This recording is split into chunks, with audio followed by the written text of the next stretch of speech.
What's up les Dumbinos, les Dumbinettes et les autres résidents du Dumbiland? J'espère que tout le monde va très bien aujourd'hui en ce merveilleux début de semaine. Si vous avez aimé la musique en intro, voici un lien pour y avoir accès partout. Oh, ma caméra a comme arrêté.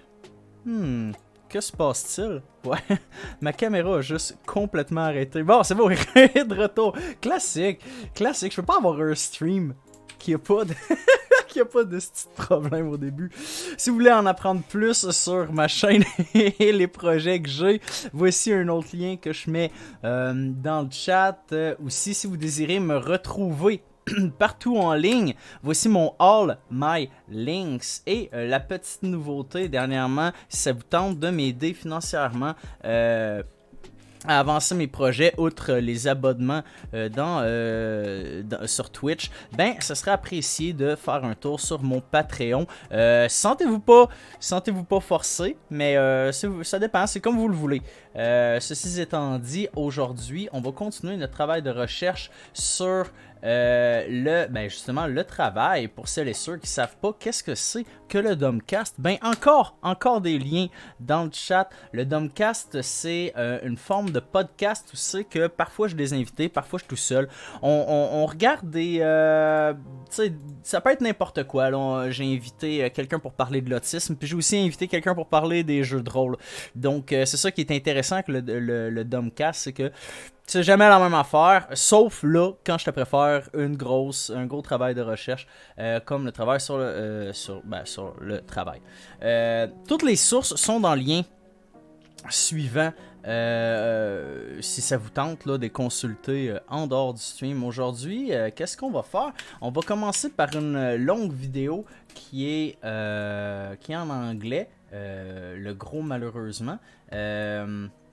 On va le mettre en auto-translate en français. On va espérer que ça va être adéquat. Puis, donc ouais, c'est ça. On va mettre ça en auto-translate en français. On va mettre le texte plus gros. Puis, that's it. Donc, c'est une vidéo sur les syndicats puis les grèves, donc je pense que ça va être très intéressant. Puis on va voir ensuite, c'est une longue vidéo, fait qu'on va voir ensuite le temps qui nous reste. Soit dit en passant, pour un moment, je vais arrêter de streamer de la lutte pour me concentrer sur d'autres choses. Mais la session finit bientôt, fait que je vais peut-être recommencer par la suite, on verra. J'ai pas encore pris de décision par rapport à ça, donc on verra rendu là. Ceci étant dit, eh ben, sans plus tarder, on va commencer ça, cette activité super plaisante là. Where's my bathroom? I do not pay you to piss, man. You took my home bathroom. Where am I going to pee now? Nobody wants to work. Juste faire bon, ça This ici. is a movement now. I'm not the only one with a case of the old strikey fever. There were many strikes in 2021. So many, in fact, that we permanently renamed October to Striketober. And 2021 to 20 Strikey One. Over 140,000 people went on strike last year for concerns including please pay us more and please give us health care and hey, could we not die on the job? One of the most notable strikes started in October 2021. 10,000 United Auto Workers, employees for John Deere in Iowa, went on strike, citing stagnating wages despite increasing profits. Workers only received a 5% pay increase, while the CEO received a 160% pay raise. Est-ce que c'est de la merde, ça? Ça, c'est bien les trucs d'actionnaires. C'est ça la différence entre c'est ça la différence entre, mettons, des trucs comme... comment je pourrais dire, des trucs comme, mettons, les sociétés par action versus les coopératives. Dans une coopérative, là, ça arriverait jamais. Ça arriverait jamais. Mais bon, c'est pour ça, en fait, c'est pour ça que les gens poussent pas pour les coopératives. C'est parce que ceux qui ont le pouvoir de faire pousser les choses, ben, ces personnes-là, eux autres, ils veulent conserver leur argent. Donc, ils veulent conserver leur action, puis tout. Donc, et voilà. Puis eux autres, en plus, ils vont penser qu'au final, les décisions qu'ils prennent puis leur manière de gérer leur entreprise, c'est bon pour l'humanité. Mais tu sais, quand on y réfléchit, c'est pas le best. On peut voir, c'est quoi? C'est 71% du CO2 là, planétaire qui était dans le fond émis par à peine 100 compagnies. Donc, compagnie qui est un autre terme pour société par action. Voilà. The strike continued after John Deere made some concessions, increasing the pay raise to 10%, but this new contract allowed a loophole for them to keep hiring supplemental workers who would earn way less than workers doing the same job, which seems like a clever way to start to phase out your normal employees for supplemental workers whom you get to pay less for literally no good reason while trying to pit your employees against each other. Nice work there, Dick's running John Deere. Unsurprisingly, United Auto Workers voted to remain on strike while this two-tier pay system continues to exist. John Deere responded to the strike by getting an injunction to limit the number of picketers outside the factory to 4 at a time and to ban burn barrels that were keeping strikers warm at night, using the power of the freezing cold to fight against strikers. You know, Mr. Freeze stuff, but without the relatable backstory about loving his wife. They also forced salaried workers to become scabs and take over the factory floor work, despite these salaried workers being woefully untrained and unprepared to, you know, work in a factory. Almost immediately after John Deere forced their workers to go on the factory floor, someone crashed a tractor into an electrical box. Oops! Oopsie. I guess the unskilled, replaceable work of operating 10,000-pound machines requires some, skill. Oups, ça c'est classique. C'est tellement classique. Genre, tu vas avoir des compagnies qui vont vouloir payer de moins en moins le monde, right? Les compagnies vont payer de moins en moins le monde, puis en même temps, ils vont dire, ben c'est pas grave, n'importe qui peut faire ça. Comme, mettons, un bon exemple, là, laver de la vaisselle. N'importe qui peut laver de la vaisselle. Ok, n'importe qui qui a, I guess, des fonctions motrices, des fonctions motrices qui lui permet de faire cette tâche-là, puis qui a, I guess, tout le nécessaire physiquement pour le faire, peut le faire, sure. Mais ça veut pas dire qu'il va bien le faire. Puis de surcroît, de mal payer les employés a 100% de chance de faire en sorte qu'il y ait moins d'intérêt à le travailler, t'sais? Donc à bien travailler. Donc voilà, ils se tirent dans le pied, ils se tirent dans le pied en faisant ça, les compagnies. Puis là, après ça, on est comme, on est en pénurie, là, les gens veulent plus travailler, mais c'est parce qu'ils ont des conditions de marde, puis c'est parce que tu les respectes pas. C'est comme pas, je comprends pas pourquoi le monde capote. Genre, c'est comme, de ma perspective, la pénurie de main-d'œuvre est causée par deux choses. Un, on a trop de jobs de marde. Genre, on a parlé de bullshit job à la Graeber, trop de jobs de merde, trop de jobs inutiles. Des jobs à la con, je pense, c'est le terme en français. Puis l'autre, les conditions sont de fucking marde. Fait que genre, c'est sûr qu'aller flipper des burgers au salaire minimum pendant que tu fais 14 heures par jour, à grande chaleur, pas le droit de prendre de break, pas mal sûr que ça te tente pas de... Tu sais, si tu regardes aller dehors puis prendre du soleil ou bien faire ça, je pense que c'est facile à savoir qu'est-ce que la plupart des gens vont faire. While this incident is admittedly pretty funny, what's not funny is that John Deere cares so little about its salaried employees that they're willing to risk the lives of office workers by thrusting them into an environment they haven't trained for. And they care so little about their factory workers that in all the years they've been running the company, they haven't bothered to learn how difficult their job is. Feels like the embodiment of Michael Scott, like they're littéralement. Has to be an Office episode about this. Anyway, the John Deere strike ended only after the company relented. Carrément, c'est vrai, il y a exactement un épisode dans The Office là-dessus, puis c'est cool qu'il parle de The Office parce que si on se rend, l'autre vidéo que je voulais vous montrer après est littéralement à propos de The Office, fait que je pense que ça va être intéressant. And gave workers a 10% pay raise. But this was far from the only strike that struck even before Striketober began. In Striketember, Nabisco employees went on strike for an attempt by the company to implement a similar two-tier wage system. The strike only ended when the union was able to demand increased wages and killed said payment system. Then there's the Kellogg's strike in Omaha, in which workers, also like the John Deere strikers, are against a two-tier system where Kellogg's is able to pay those they deem transitional employees less for the same amount of work as legacy employees. Kellogg's... Nous autres, on n'a pas... Puis là, il y a peut-être un loophole légal, mais je pense que au Québec ou au Canada, on n'a pas le droit de faire ça. Pour une job égale, tu es obligé d'avoir le salaire égal si les conditions sont les mêmes. Fait que je pense pas que ça passerait en tout cas, je suis peut-être cave, là, mais je pense pas que ça passerait au Canada. Was also trying to increase the number of employees they get to classify as transitional employees. So, you know, trying to pay more employees less. The strike was also over poor working conditions, where they are forced to work 12 to 16-hour days, given mandatory overtime, and were punished for taking sick. Ça, là, le temps supplémentaire, ok. Le temps supplémentaire obligatoire, quand ta job, c'est pas littéralement de sauver des vies, là, fuck off. Fuck off. Days. If there's one thing we've learned during the pandemic, it's that forcing people to work when they're sick is smart and good, and smart again and good again. The strike ended after the union voted to accept a new work contract that offered higher wages and more benefits. Unions, they're grrr. Aïe aïe, il s'est fait legal action à cause de monsieur Tony le Tigre, là. C'est ça qui est drôle, c'est ça la joke. On la voit pas full bien, je vais mettre ça. Poup, on la voit là. Alright. Cereal pushers! Speaking of gross food we love, in October, McDonald's workers walked off the job in 12 different cities over the company inadequately protecting workers from sexual, verbal, and physical harassment in the workplace. Also, Shit man, ça rappelle un peu le monde du jeu. 60,000 members of the International Alliance of Theatrical Stage Employees threatened to strike, citing grueling working conditions over 12-hour workdays with little to no breaks and low pay. 𝐓𝐡𝐞 president... Smith & Wesson sont bons au Canada, genre... faudrait que je vérifie. On va-tu sortir? On sort-tu le livre légal? On sort-tu le livre légal? Oh, le livre légal est sorti. On a-tu le droit de faire ça? Je pense pas.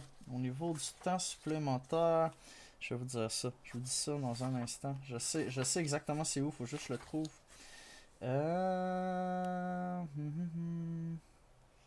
Le droit de refus. By the way, ça existe. Hein? Le droit de refus, c'est quelque chose qui existe, les amis.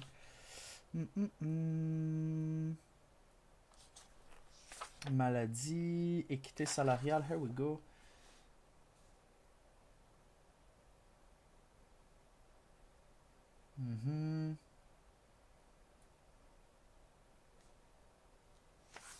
C'est pas ça. Oh là là. Ça sera pas long là. L'overtime c'est où? L'overtime c'est où? L'overtime, il me semble que c'est dans le parage. Ça c'est les préavis. Ça c'est vraiment tête.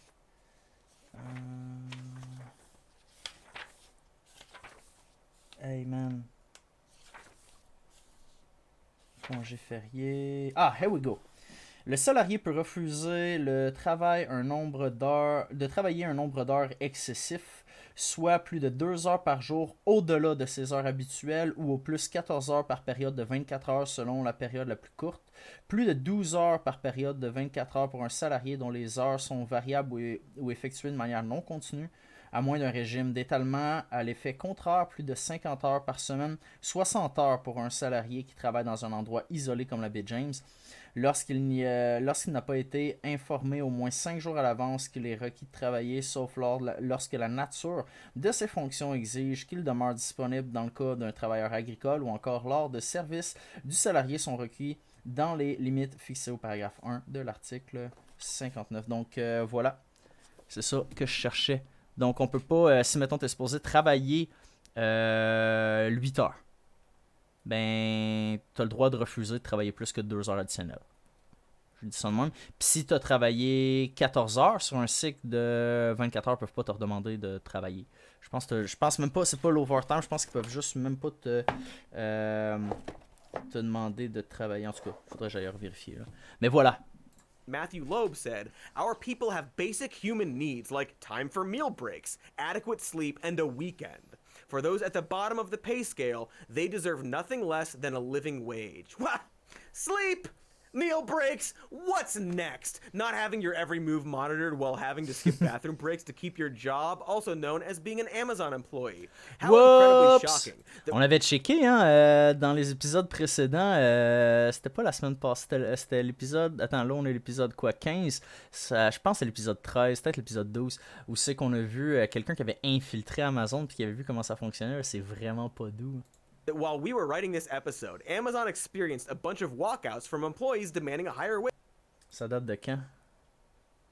Le 30 mars, ça fait pas longtemps. 30 mars 2022. And longer breaks. Did I say we wrote this episode? No. This is spontaneous. It's rebel radio, hard Harry, etc., and so forth. Anywho, in related news that I'm spontaneously mentioning, 30,000 Kaiser Permanente employees threatened to strike in November, also citing a two-tiered system in which newer hires would be given up to a 39% pay cut for the same work as other employees, despite the company. Ouais, ça me gosse. Faut que j'aille vérifier encore dans le légal. On va aller retourner dans le légal, on l'a vu tantôt. Pas dans les hypothèques. Ah là là là là. Pas la paye des vacances. J'étais sûr que c'était dans l'équité. Je vais aller vérifier dans la section de l'équité. Ça c'est mis à pied, ça, dans l'équité. Non. L'équité salariale, blablabla. Équité salariale. Non.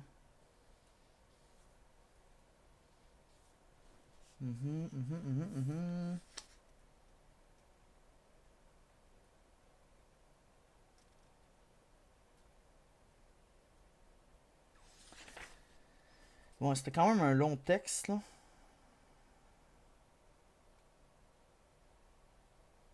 Mais, en tout cas, je vais pas lire tout ça. Je l'ai déjà fait, puis ça me tente pas. Mon examen de droit est la semaine prochaine, là. Crissez-moi patience. Mais, yes, dans le fond, ce que ça disait, c'est que les employés qui ont plus que 10 salariés doivent faire un check-up dans le fond, comment je peux dire ça, des critères, des comment que le travail est fait, là, comment il est difficile, c'est quoi qu'il faut faire pour tous les jobs, puis des comparer. Puis si les jobs sont similaires, faudrait pas qu'il y ait de disparité au niveau des salaires et des conditions. En gros, si j'ai bien compris du survol rapide que j'ai fait, là.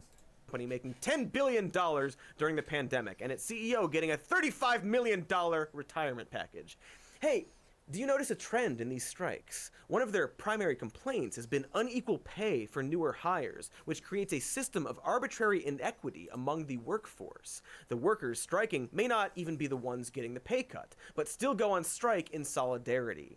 Unions recognize that when companies do this, they splinter workers into smaller groups, causing rifts and making it harder to organize. In this case, it was more like Kaiser not permanent. Kaiser permanent, not permanent. Because the company caved is the point, agreeing to do away with the two-tier payment system and increasing wages. Shane Burley, the communications organizer of the Oregon Federation of Nurses and Health Professionals, said, "I'm really happy we have an agreement. It was a really long fight. It only happened because we basically put forth the largest healthcare strike in American history." Oh, here we go. In fact, around half of the 140,000 people who went on strike in 2021 were healthcare workers. Or, you know, the heroes on the front line of the pandemic that we made cute Funko Pops out of, and some weird political cartoons imagining them getting killed in a war before forgetting to do anything materially useful for them at all, or like even viewing them as people with lives. Ouais, hein, c'est ça. C'est qu'est-ce qu'on a fait avec les travailleurs du domaine de la santé. C'est vraiment de la merde, là. C'est genre, ils sont comme tellement overwhelmed durant la pandémie, puis nous autres, on leur a fait ça.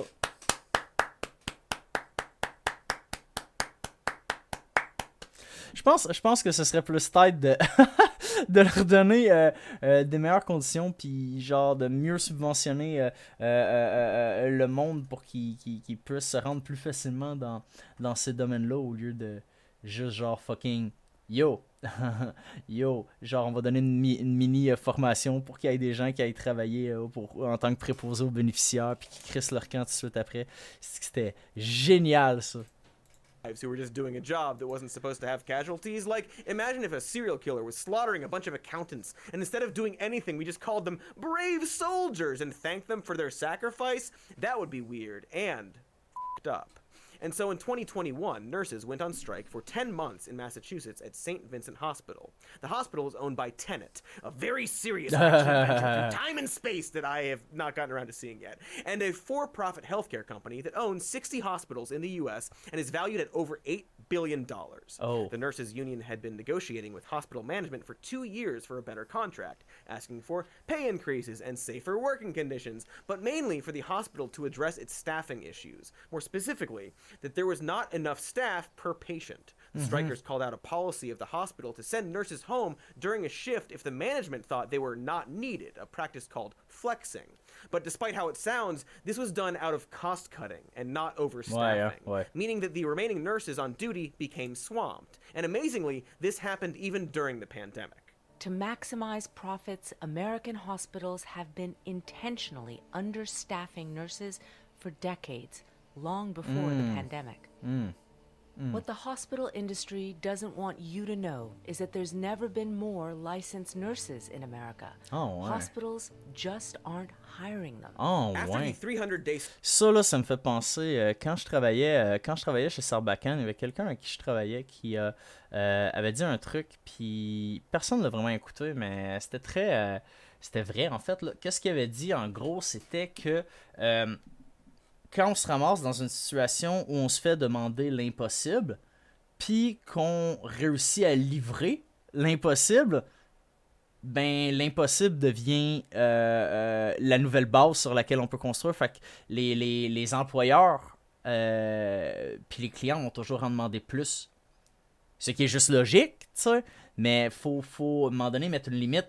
Tu peux pas genre tout le temps accepter d'en faire plus, right? Faut que si t'es pour en faire plus une fois, charge plus au client. Il y a une limite. on peut pas toujours faire plus, puis que ce plus-là, ça devienne une norme. Puis j'ai l'impression que c'est ça qu'ils font, parce que au début, probablement qu'ils ont juste enlevé comme, mettons, un infirmière, puis genre, ou un infirmier, puis genre, toutes les autres était, ok, bon ben, si on est 40, puis là on est rendu 39, on peut pallier. Mais là, si au départ il était 40, puis là ils sont rendus 10, ben ça fait une petite différence, non? En tout cas, moi je trouve que oui. Strike of 700 workers, the nurses union won. They not only beat the hospital management's attempt to replace them with strikebreakers, they also got their main demands over staffing issues, 2% pay raises, better healthcare since nurses need healthcare too, and provisions for nurses who are assaulted on the job, which is sadly a thing that happens a lot. This is also an improvement for patients. Research has shown, unsurprisingly, that patient outcomes improve when they get more individual time with nurses. But despite what seems like a win for both the nurses and the patients, amazingly, there was an attempt to kill the nurses union following their victory. The National Right to Work Defense Fund, an anti-union organization, has given money to aid in a union decertification. Right to Work Fund. Le droit de travailler, le fonds du droit de travailler. Le droit de travailler, ça veut pas dire travailler sous n'importe quelle condition. Est-ce que ça gosse, man? Effort, led by a strike-breaking nurse who, quite ironic... Si c'était pas aussi genre dystopien, ça pourrait en être drôle. C'est ironique au point que genre on pourrait voir ça comme dans un film puis dire ben non, esti, c'est sûr que les gens vont se rendre compte de ça là. C'est trop obvious, tu sais, pour que les méchants fassent ça. Ben non, tabarnak, on s'en... Je suis tellement tanné. Ironically said the union was dividing workers. Some fun facts about the National Right to Work Defense Fund. It was established in 1968 and tries to advance right-to-work laws that prohibit unions from having agreements with management that all employees must pay dues. Also, it was started by a white supremacist. Ah, because classic. This is America, you see. Classic. And so the anti-union right-to-work movement started with the Christian American Association led by Republican businessman Vance Muse. Just to give you an idea of who Vance Muse was, his own son described him as a white supremacist, an anti-Semite, and a communist baiter, a man who beat on labor unions not on behalf of working people, as he said, but because he was paid to do so. Vance Muse also fought women's suffrage, tried to bring back child labor, and published anti-Semitic and anti-black propaganda. In other words, the founder of the right to work is a man perpetually on the wrong side of history who was probably paid to do it. And this is the same movement alive and kicking today, and trying to kill unions even after successful strikes that improve conditions for workers and patients. Luckily, the St. Vincent's Nurses Union voted to keep their union, so that's good. In fact, the pushback against anti-union propaganda and toxic work culture in general seems to be growing. Posts from the anti-work subreddit have reached immense popularity and media pearl clutching. The anti-work subreddit has 1.8 million members since starting out as a niche community for work abolition, ending forced labor through capitalism. They cite books like The Abolition of Work by Bob Black. But for most of the users, it's a place to vent about their struggles and mistreatment at work, as well as a place for cathartic, if not sometimes fake, posts about texts they send their bosses quitting jobs that treat them poorly. It rose to prominence during the pandemic alongside the great resignation of people quitting in record numbers. And again, whether or not these posts of people telling off their workplaces are real or not, this subreddit really rose to fame as some hardcore comeuppance porn, like really raw dogging that comeuppance. Their popularity reveals how many people fantasize about quitting their job after a round of abuse from their boss. And most importantly, people realizing they have the chance to actually demand better treatment and have leverage. As in, realizing the value of their labor and the fact that they aren't as replaceable as they've been told. And that, of course, brings us to me, and why I'm on strike, and my own realization. Sorry, ads? Really? What? This is my pirate broadcast. How could there be ads? Who even are you? What is... It's been just you this whole time? Les Okay, ads doivent I guess être we have ici. to cut to ads now, Mom. Fight the power, but I guess also enjoy these spots. Boom. Working when people choose not to work, when your policies are well, Specifically, that's the end. Okay. And we're back from those radical pirate radio ads, and we're talking about the sudden upheaval of workers. Specifically, this war on work, as Fox News calls it. well, is it working when people choose not to work? When your policies are increasingly encouraging Americans to stay home? When the government keeps sending checks, we call them Biden bucks, to people to remain out of the workforce. Oh non, le gouvernement envoie de l'argent aux gens pour ne pas travailler. Oui, mais ça c'est une affaire, man. Ça c'est une affaire. Ok, je vais juste, moi juste ranter encore, ok. Puis je m'en crisse, c'est mon stream, je fais ce que je veux. Mais dans vie, j'ai dit ça de même là. C'est pas obligatoire. Ok, c'est vraiment pas obligatoire de travailler pour un boss. Right? C'est pas quelque chose qui est nécessaire. C'est pas quelque chose qui est nécessaire d'avoir des buggers. Je sais, ça se prononce burger, j'aime ça dire burger. C'est pas quelque chose qui est nécessaire d'avoir des vêtements de marque. Right? C'est tout un cycle qu'on a mis en place pour qu'on se sente forcé de travailler. Je sais pas, j'ai probablement déjà parlé du concept d'hégémonie, mais ça, c'est poussé par l'hégémonie de la culture dominante, qui est la culture américaine ou occidentale, dépendamment comment on le voit. Donc, on n'est pas obligé. Il n'y a rien qui nous force à travailler. La seule chose qui nous force à travailler, en fait, actually, c'est d'améliorer nos conditions de vie. Donc, si on veut améliorer nos conditions de vie, ben on va vouloir la nourriture, on va vouloir un toit sur la tête, on va vouloir des vêtements chauds ou whatever, tu sais. Peu importe c'est quoi qu'on va vouloir. Mais l'affaire, c'est que là, on est rendu avec un middleman qui est l'argent. Mais tout ça, on n'a pas besoin. C'est pas des choses qu'on a besoin. Donc, quand eux autres disent genre, on va envoyer de l'argent au monde chez eux puis ils viendront plus travailler, moi j'aurais tendance à dire genre, c'est le principe même du comment qu'il appelait ça, c'est Michel Chartrand le truc, c'est un salaire de citoyenneté qui est très dans le même idéologie que c'est quoi, Universal Basic Income, le salaire universel de base là, je sais pas exactement c'est quoi en français, mais le principe est que les gens ne devraient pas lutter pour combler leurs besoins de base. Fait qu'on on donnerait de l'argent à tout le monde pour qu'ils puissent combler leurs besoins de base, puis tout le reste c'est du luxe, fait qu'ils travailleraient pour ce reste-là. Ce qui fait que toutes les autres choses qui sont pas nécessaires, tu sais, toutes les autres choses qui sont pas nécessaires, ben eux autres, c'est soit qu'ils vont travailler par passion, mais ils vont pas avoir du monde qui vont aller travailler là, puis ils vont pas pouvoir s'enrichir sur leur dos. Là. Mais l'affaire, c'est que tout le monde va pouvoir faire qu'est-ce qu'ils ont envie de faire dans la vie. Donc, si tu veux faire de l'art, tu vas pouvoir le faire. Si tu veux devenir scientifique, tu vas pouvoir le faire. Tout ça, ça va devenir accessible parce qu'on libère non seulement du temps, mais on libère aussi de la pression économique là-dessus. Puis au final, qu'est-ce qui est intéressant, c'est que les études ont montré que ce type de salaire-là a des... Puis là, j'ai pas les sources, là, je pourrais les retrouver si éventuellement. Là, je pense que je les ai dans mes dossiers, en tout cas, peu importe. Puis, en gros, que vu qu'on donne l'argent directement aux gens, puis les gens la réinvestissent directement dans le marché, en fait, ben ça nous permet de continuer à avoir une économie florissante. Donc, c'est pas vrai que c'est pas vrai qu'à cause qu'on envoie de l'argent aux gens à la maison, l'économie meurt, parce que les gens veulent du luxe, les gens vont vouloir faire des affaires. Tu sais, il faut pas prendre en considération que tout le monde c'est des hosties de lâche tout le temps. Là. Fait que c'est ça, moi je suis bien hyped avec le principe de salaire de citoyenneté, puis je suis bien hyped avec le Universal Basic Income, puis fuck la personne en ce moment qui parle à TV. Okay, you know what? It turns out a lot of people just don't work. It's shocking. We've been looking for the last couple of weeks. Can't even get people to come into interviews when they do apply. It's really very, very frustrating. Front of the house, back of the house. Check ça, ok? Fait que ça, c'est Allendale Bar and Grill.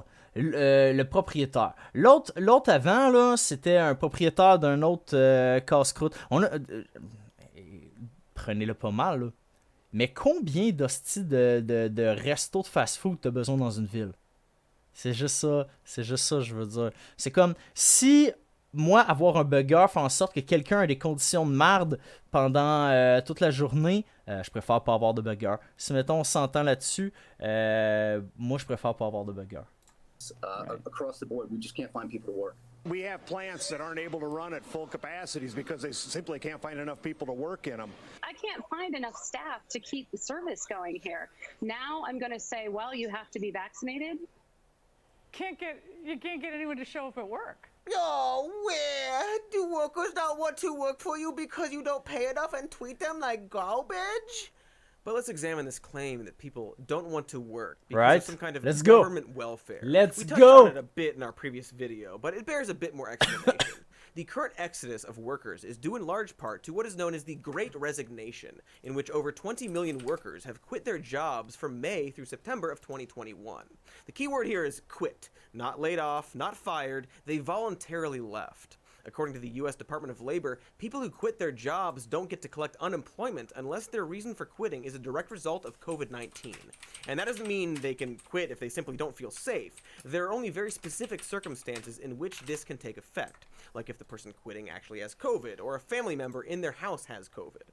Furthermore, the CARES Act stipulates that if a company tries to rehire someone they had to lay off due to COVID, and that person refuses to go back to work, they lose their unemployment benefits. In fact, when UI benefits are cut off, it has a negligible effect on employment. According to research by the International Monetary Fund, the early removal of COVID-related unemployment benefits had only a modest and temporary effect on getting people back to work. So, 20 million workers quit, not to collect unemployment, but because they wanted to quit for other reasons.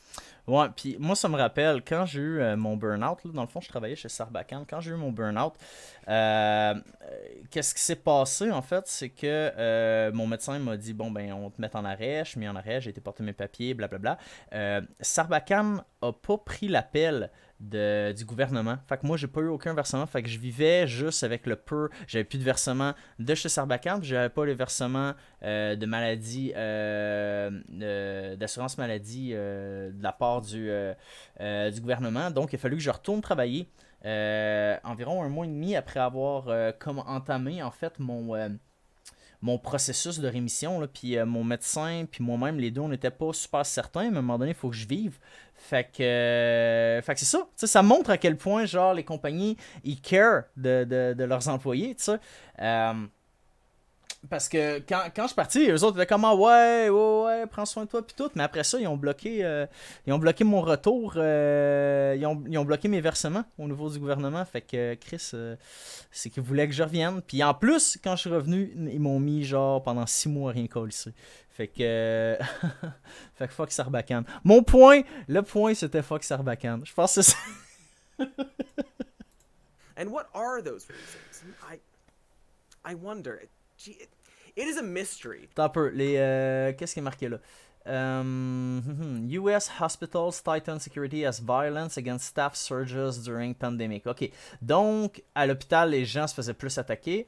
Over half of restaurant workers say they've been abused by customers or managers, and many are planning to flee the industry because of it. Ok, bon ben, la moitié des travailleurs dans le domaine de la restauration sont faits abuser par les consommateurs ou les gestionnaires. Puis l'autre COVID-19 pandemic left vulnerable workers open to abuse and exploitation, says report by Charity. Ça dit que les travailleurs, la pandémie a laissé les travailleurs ouverts à l'abus et l'exploitation. In fact, ici, ça dit que... Deux petites secondes, boum. Ah, ok, bon, ben, on vole beaucoup d'argent. Wage theft, c'est le vol du salaire. Il y a beaucoup d'immigrants qui se font voler leur salaire. The Great Resignation is a bit of a misnomer. People aren't quitting work entirely. They're quitting for better jobs. Ok, ben là, ça explique The Great Resignation. C'est juste que les gens quittent pour aller dans des meilleurs jobs, en fait. While rates of quitting are up, so are hires. And when polled as to why they were quitting for better jobs, the top 3 reasons people gave were pay was too low, no opportunities for advancement, and felt disrespected at work. The people quitting are also mostly in blue-collar jobs, and given the treatment of essential workers during the pandemic, this isn't all that surprising. Mm-hmm. Low-wage jobs such as cooks, warehouse workers, agriculture workers, construction workers, and bakers had the highest death rates from COVID-19, according to a study from UCSF. The most famous case of bosses not taking this risk seriously were the Iowa Tyson Foods managers, who formed a, and this next word is important, motherfucking betting pool on which of the meatpacking workers would get COVID.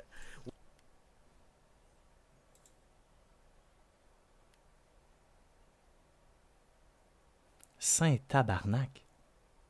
Ils ont fait des paris. Les boss, les gestionnaires de Tyson Food ont fait des paris pour savoir c'est quel de leurs employés qui allait pogner le COVID. Si c'est pas un manque total d'empathie, voire un narcissisme cruel. Et là là. Workers everywhere were also abused by customers who didn't want to follow COVID safety rules to the point of being physically attacked or degraded until feeling completely dehumanized. It's also important to point out that even before the pandemic, blue-collar workers have been routinely mistreated, including but not limited to $50 billion in wage theft per year, as in employers not paying their employees when money is owed.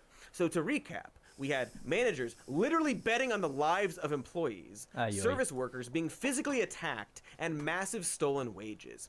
Not hard to see why folks might not want to work certain jobs without being either extremely desperate or having some sort of humiliation fetish. Not trying to kink shame, unless that's your kink. Okay, so we know why people wanted to quit. What empowered them to quit? Well, essentially, the pandemic disrupted the labor market enough to give people this chance. People were laid off early in the pandemic because of COVID, but when these places opened back up, there's a lag between opening back up and being able to find employees. The employees they laid off don't just rush back to the same old job. They might take this opportunity to look for a better job. In 2021, 55% of people were looking to change jobs over the next year. So the Great Resignation is more like a great find a job that doesn't treat me like shit Ignation. Ouais, c'est ça. Je pense que ça a été le cas pour beaucoup de gens durant la pandémie. Ça a été un moment de pouvoir entamer des études, de pouvoir prendre le temps, faire l'introspection, prendre ça relax, puis genre se focusser sur soi-même. Il y a beaucoup de gens qui ont eu beaucoup de difficultés avec la solitude, puis ça, ben... c'est triste, tu sais, je sais pas, je sais pas quoi dire d'autre.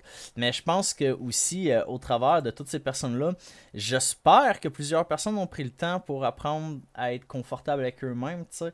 Je pense qu'au niveau... ça, c'est un message à tous mes boys.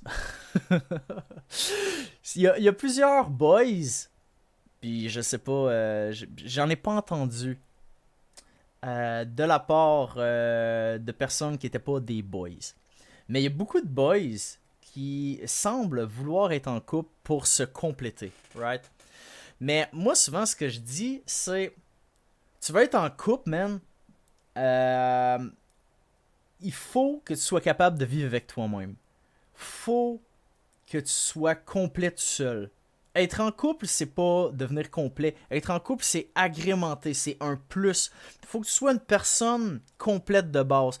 Parce que si c'est pas le cas, tu ouvres la porte à tout ce qui est la codépendance, tout ce qui est des comportements qui sont plutôt problématiques, voire toxiques, comme d'avoir besoin en permanence de l'autre, puis en tout cas, man, vous comprenez le principe. Fait que il y a beaucoup de gens qui ont vécu cette solitude-là durant la pandémie. Il y a aussi pas mal de gens qui sont devenus fucking violents.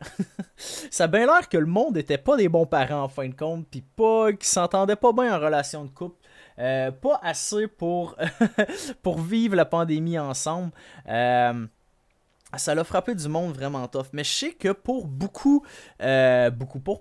pour un bon pan de la société, la pandémie leur a donné l'opportunité de se refaire, de guérir au niveau moral, mental, de changer de carrière, de s'intéresser à d'autres domaines, de commencer des études. Moi, ça m'a permis de commencer des études.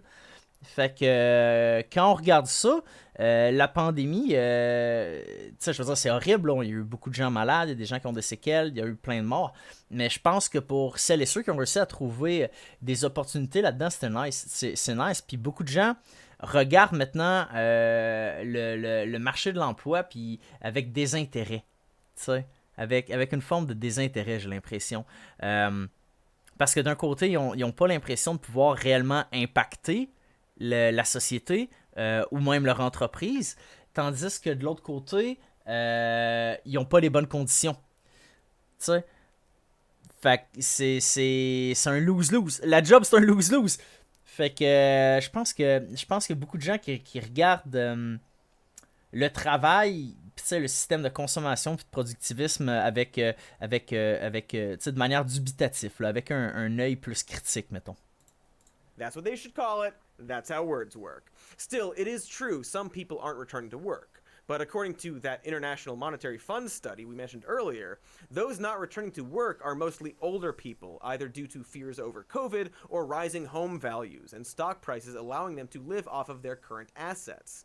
Women with children under 5 years old were also less likely to return to work due to the unpredictability of school and childcare during the pandemic. And since we still don't live in a gender-equitable society, childcare expectations often fall onto women. In the UK, there was less of a she-session, gross, because nurseries stayed open during the pandemic. But for people who can return to work, they have more leverage than they had in the past. Since these companies that did mass layoffs during the pandemic can't immediately find fresh, trained workers to replace the old employees, prospective employees get to be picky about where they want to work.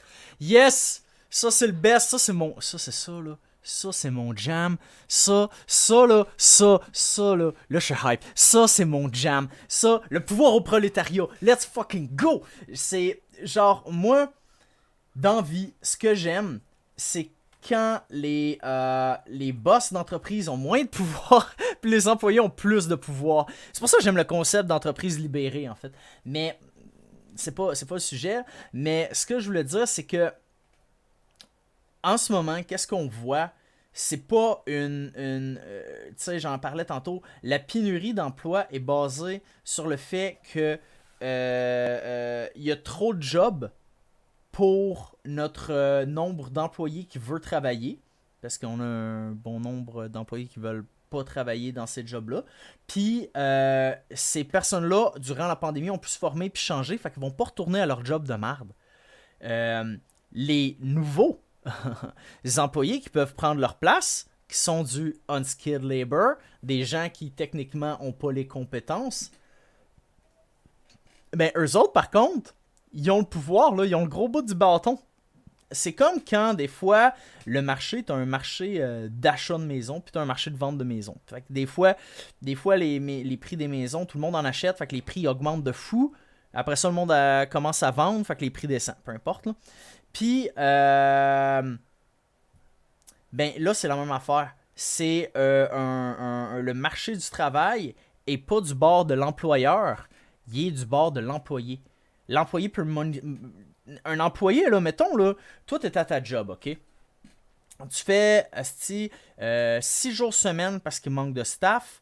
Tu fais des journées, tu te ramasses avec l'overtime. Tout le monde est absent. Menace de crisser ton camp. Dis, gars, écoute, moi, tu sais, avec tout le respect que je te dois, je vais te donner mon préavis puis je vais m'en aller parce que les conditions sont ridicules puis mon salaire est poche. Je fais la job de 3 personnes, je mérite le salaire de 3 personnes. Moi, je veux bien, mais après ça, moi, je vais m'en aller puis je vais aller faire du 40 heures semaine ailleurs, là. Tu me fais faire du 50 heures semaine ou tu me fais faire des journées de fucking 14 heures. Fuck off, man. Fuck off. Je vais aller... Tout le monde manque la job. Qu'est-ce que toi, tu m'offres quoi? C'est plus à l'employé à passer une entrevue, c'est à l'employeur. Tu sais? C'est comme ça qu'il faut le voir. Faut plus le pouvoir aux travailleurs. C'est ça que je veux dire, aux travailleurs puis aux travailleurs. Tu lui dis, OK, qu'est-ce que toi, tu peux faire pour moi? Parce que moi, des jobs, de même, j'en ai 15, là. Tu sais, j'en ai 15 that's it, je fais juste sortir dehors, je fais comme yo, j'ai besoin d'un job, puis ils me donnent des jobs, là. En tout cas, I'm just saying. While this great find a less shitty job ignation movement started during the beginning of the pandemic, it is continuing to grow. And why not? People are realizing their bargaining power. And this is beneficial not only to the people who are quitting, but everyone. The increase in wages to entice new employees has grown wages for people who remained in their jobs as well. So it seems like the Great Resignation is better for everyone, you know, except for greedy, power-hungry CEOs. What? Oh, it is way too soon for that edible to have kicked in. I am back, baby! I have taken over Cody's pirate broadcast like someone who beats up pirates. Oh. Who's an iconic character, like in tights, that beats up pirates? The Phantom. I have taken over like Billy Zane in The Phantom. Quoi? Hello, Qu'est-ce qui se and welcome passe? to The Real Some More News. I am your normal, typical host and ruler of news, Katie Stoll. Unfortunately, our news scab Warmbo has died of piss poisoning and... Oh, wait. What's that? Cody's mom? He's clinging to life in the hospital? Good luck paying those medical bills, little guy, because we do not cover them. Anyways, in real news, unions are unnecessary and also terrible. Ah, ça c'est le bout. Ça c'est le bout, où ils vont faire le sarcasme. Ils vont faire la petite blague, la petite satire. Dues you have to pay, huh? No thank you. Take it from Amazon, a notable pro-worker company who says you can do it without dues. Listen, you like video games, right? Ouais. You could get a whole video game console with all those union dues, just like how Delta informed their workers that unionizing was silly since, duh, you could get video games with all that money wasted on maintaining worker power. Or football. You riff-raff like the footballs, right? Well, you can buy some of those footballs with your dues. True. So what is the point of dues? Oh, graphics monkey, fetch me a headline about how useless dues are. Aha, see? States with higher union membership have higher wages, stronger voting laws, and better quality of... Hey, wait a minute. I've been duped by the graphics monkey. Graphics monkey, you are fired! Video clip monkey, you're up.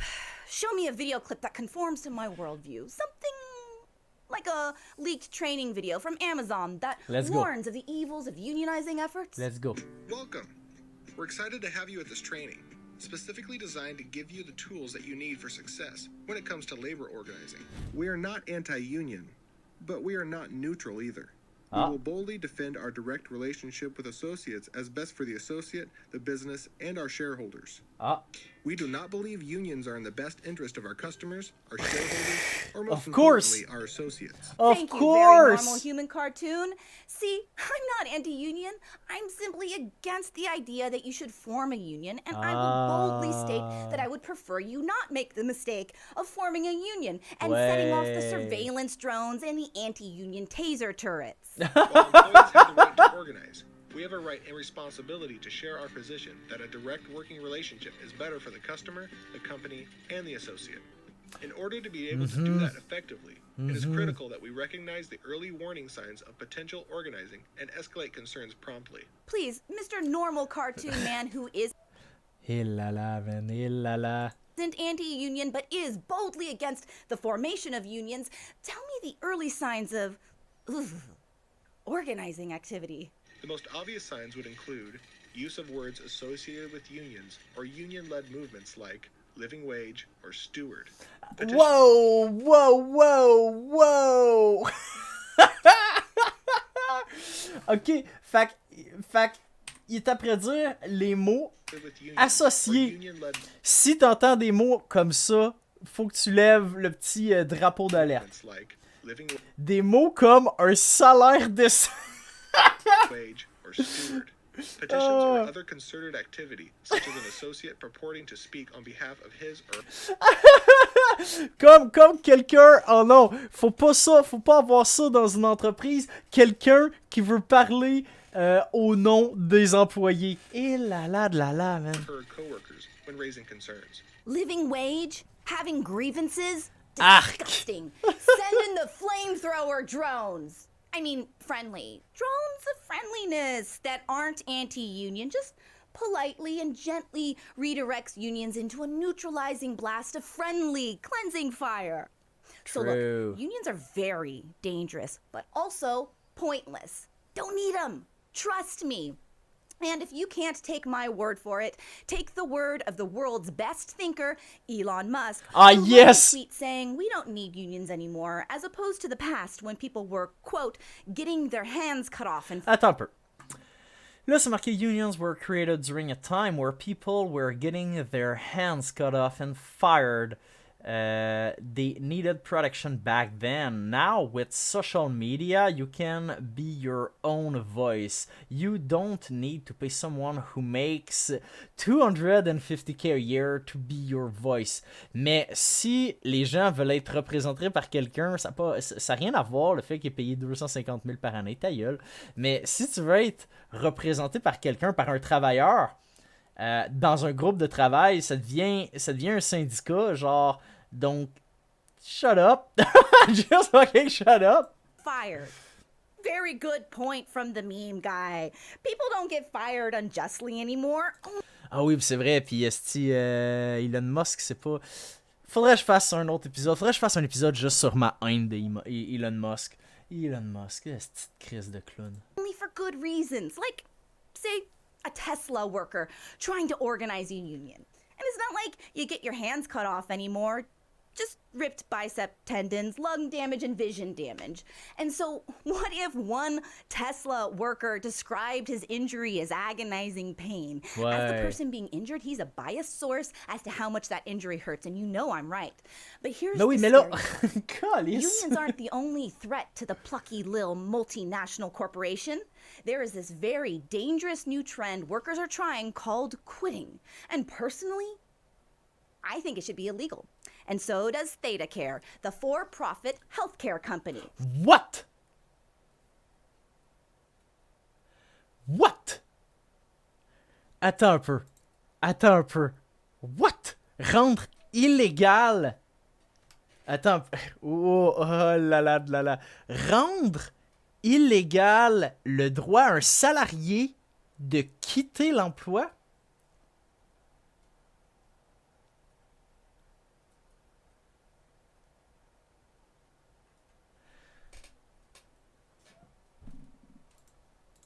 You see, healthcare workers in Wisconsin tried to quit their jobs for a better job at another hospital because of things like better benefits, better pay, and better work-life balance. They even blackmailed ThedaCare with the threat of quitting, asking ThedaCare to match the new offer. Well, ThedaCare stood up to those bully employees and didn't give in to their demands, saying that the long-term expense to ThedaCare was not worth the short-term cost. Because what? Do employees really think they can demand their boss pay them more? Or else they'll quit? What is this? A free country? Luckily, a judge agreed that it is not a free country and allowed ThedaCare Quoi? to sue for an injunction against the healthcare workers. Quoi? Quoi? C'est quoi cette hostie de crise de nouvelle dystopienne-là? Qu'est-ce que c'est ça? Hey, excusez, là, je capote, j'ai jamais entendu ça de ma vie. Apparently, you can't legally prevent them from quitting because it's called, like, slavery or something.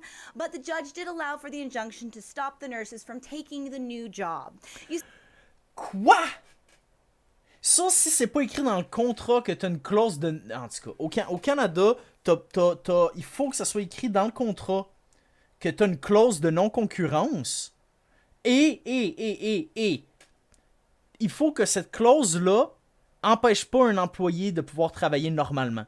Genre, faut pas que pour pouvoir travailler, il faut qu'il s'en aille il déménage de 4 villes. Tu sais? Fait que... Tabarnak, man. You see, these workers are at will, meaning that they can be fired for any reason. And even though it also technically means that they can quit for any reason, I think we should just nudge that definition a little bit to mean that they can't quit for any reason. I mean, we all know that the whole at-will scam is for letting us fire workers whenever we want, right? Like, we don't actually care about workers having the right to quit. I mean, that wouldn't help serve our interests as CEOs at all. Oh, shoot, sorry. I'm not supposed to say that part out loud, am I? Ugh. I'm still a little tipsy from Scotch brunch. Scrunch, we call it. What I meant is, well, you see, in this case, it's different, because these are healthcare workers. And well, yes, of course, they're frontline heroes. Hey, man, je capote. Imagine tu quittes, right? Imagine tu quittes ta job pour un autre job, le même job, mais mieux, right? Imagine, je sais pas, tu travailles au McDo, n'importe quoi, puis tu trouves une autre job en tant que aide cuisinier dans un plus gros resto. Ça augmente ta paye de 6$. Là, tu dis au McDo, yo, puis tu fais ça dans les règles de l'art, là. Tu dis, ok, je sais que t'es dans la merde, je te donne 2 semaines de préavis, puis après ça, je m'en vais. Ou si tu peux matcher les conditions, eux autres ne sont pas matchés. Non seulement je vais pas matcher tes conditions, mais je te poursuis, mon tabarnak. je te poursuis alors que tu travailles à flipper des buggers. Je te poursuis. Non seulement je te poursuis, mais en plus, il va falloir que tu payes ton avocat, il va falloir que tu viennes en cours, puis tu vas perdre. C'est sûr. Je capote. Heroes, blah, blah, blah. Great sacrifice, blah, blah, blah. They can't just quit because that would threaten patient safety. What, you think ThedaCare should have just paid them more since they had plenty of time to make a counteroffer? That is called negotiating with terrorists. I mean, frontline workers are heroes, of course. Thank you, heroes. But also terrorists. Look, my point here is that this whole entitled, I can just quit and find a new job attitude has gone too far. What we need to do is show people how lazy workers are for wanting better conditions. If we could say, find a random person on the internet, someone who's, I don't know, an introvert and isn't media ready, and embarrass them on national television. Ooh, do we have anything like that? Oh, non. OK. Il y avait un mouvement. OK, je sais qu'est-ce qui s'en vient. Il y avait un mouvement qui s'appelle, on l'a vu en fait plus tôt là, dans cet épisode-là. Puis ça s'appelait, c'était sur Reddit. C'est un mouvement anti-work. En gros, sur ce mouvement-là, ils en ont parlé, là, les gens allaient parler de comment on pourrait avoir des meilleures conditions de travail, comment ils s'entraidaient, il y avait certaines personnes qui allaient juste chialer, tu sais, en fait, on a le droit de chialer dans la vie.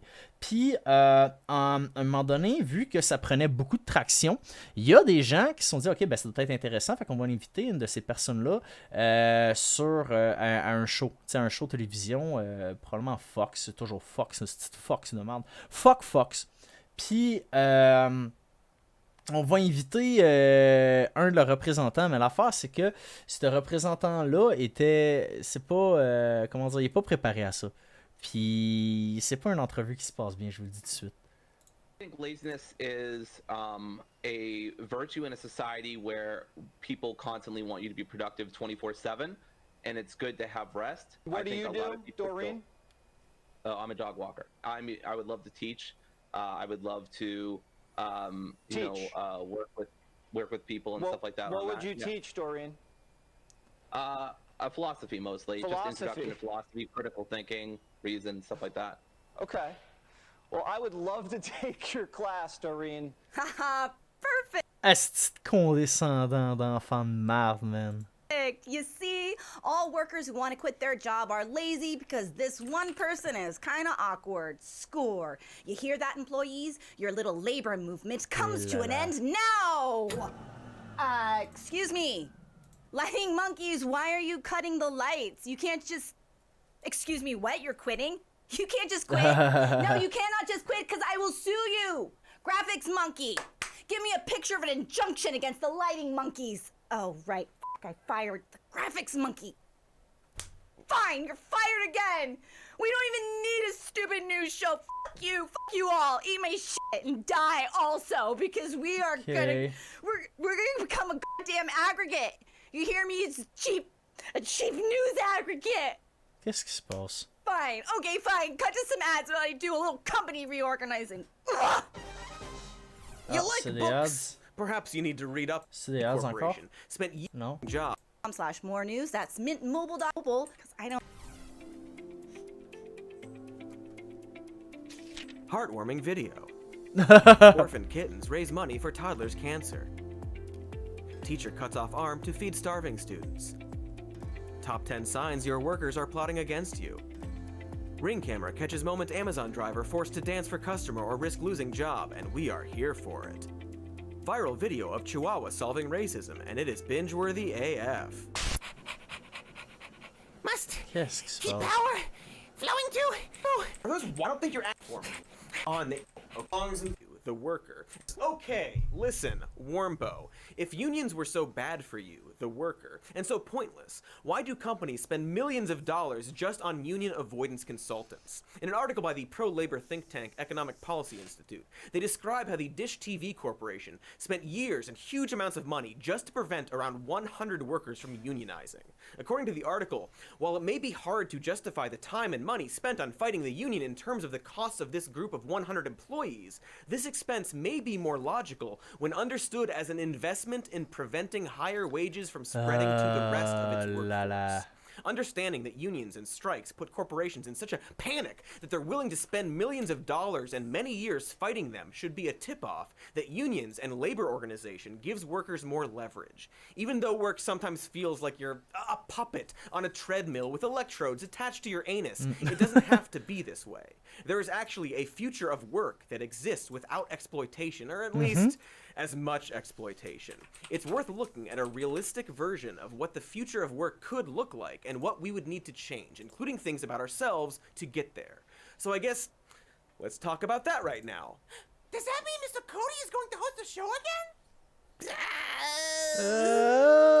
again? Just because the title monkey is back doesn't mean that I'm back too. Yes, I know we're dating now, but it's more of a casual thing. We're not tied at the hip. Okay, first of all, it's worth noting that people are still going to want to work in the future, even in a magical, idyllic future that doesn't have the imminent threat of climate change, insidious creep of fascism, rampant income inequality, a housing crisis, a water crisis, unchecked corruption, the film Book of Henry, an unregulated financial system, famine, definitely a couple more pandemics, and 3,700 active nuclear warheads still just hanging around. Even in that world, people are still going going to want to work. Because, as I feel like we've made clear, the idea that people don't want to work anymore is just, it's generally false. I mean, I'm sure some people don't. Lord knows most days I just want to get high and practice my shuriken technique. But for the most part, people are just tired of the endless grind with no chance of upward mobility. But they still want to do things, even when those things are working for other people. Perhaps that's why, despite the media framing that we're in a labor shortage, there are actually millions of Americans dutifully applying for jobs and getting rejected. As the chief economist of ZipRecruiter...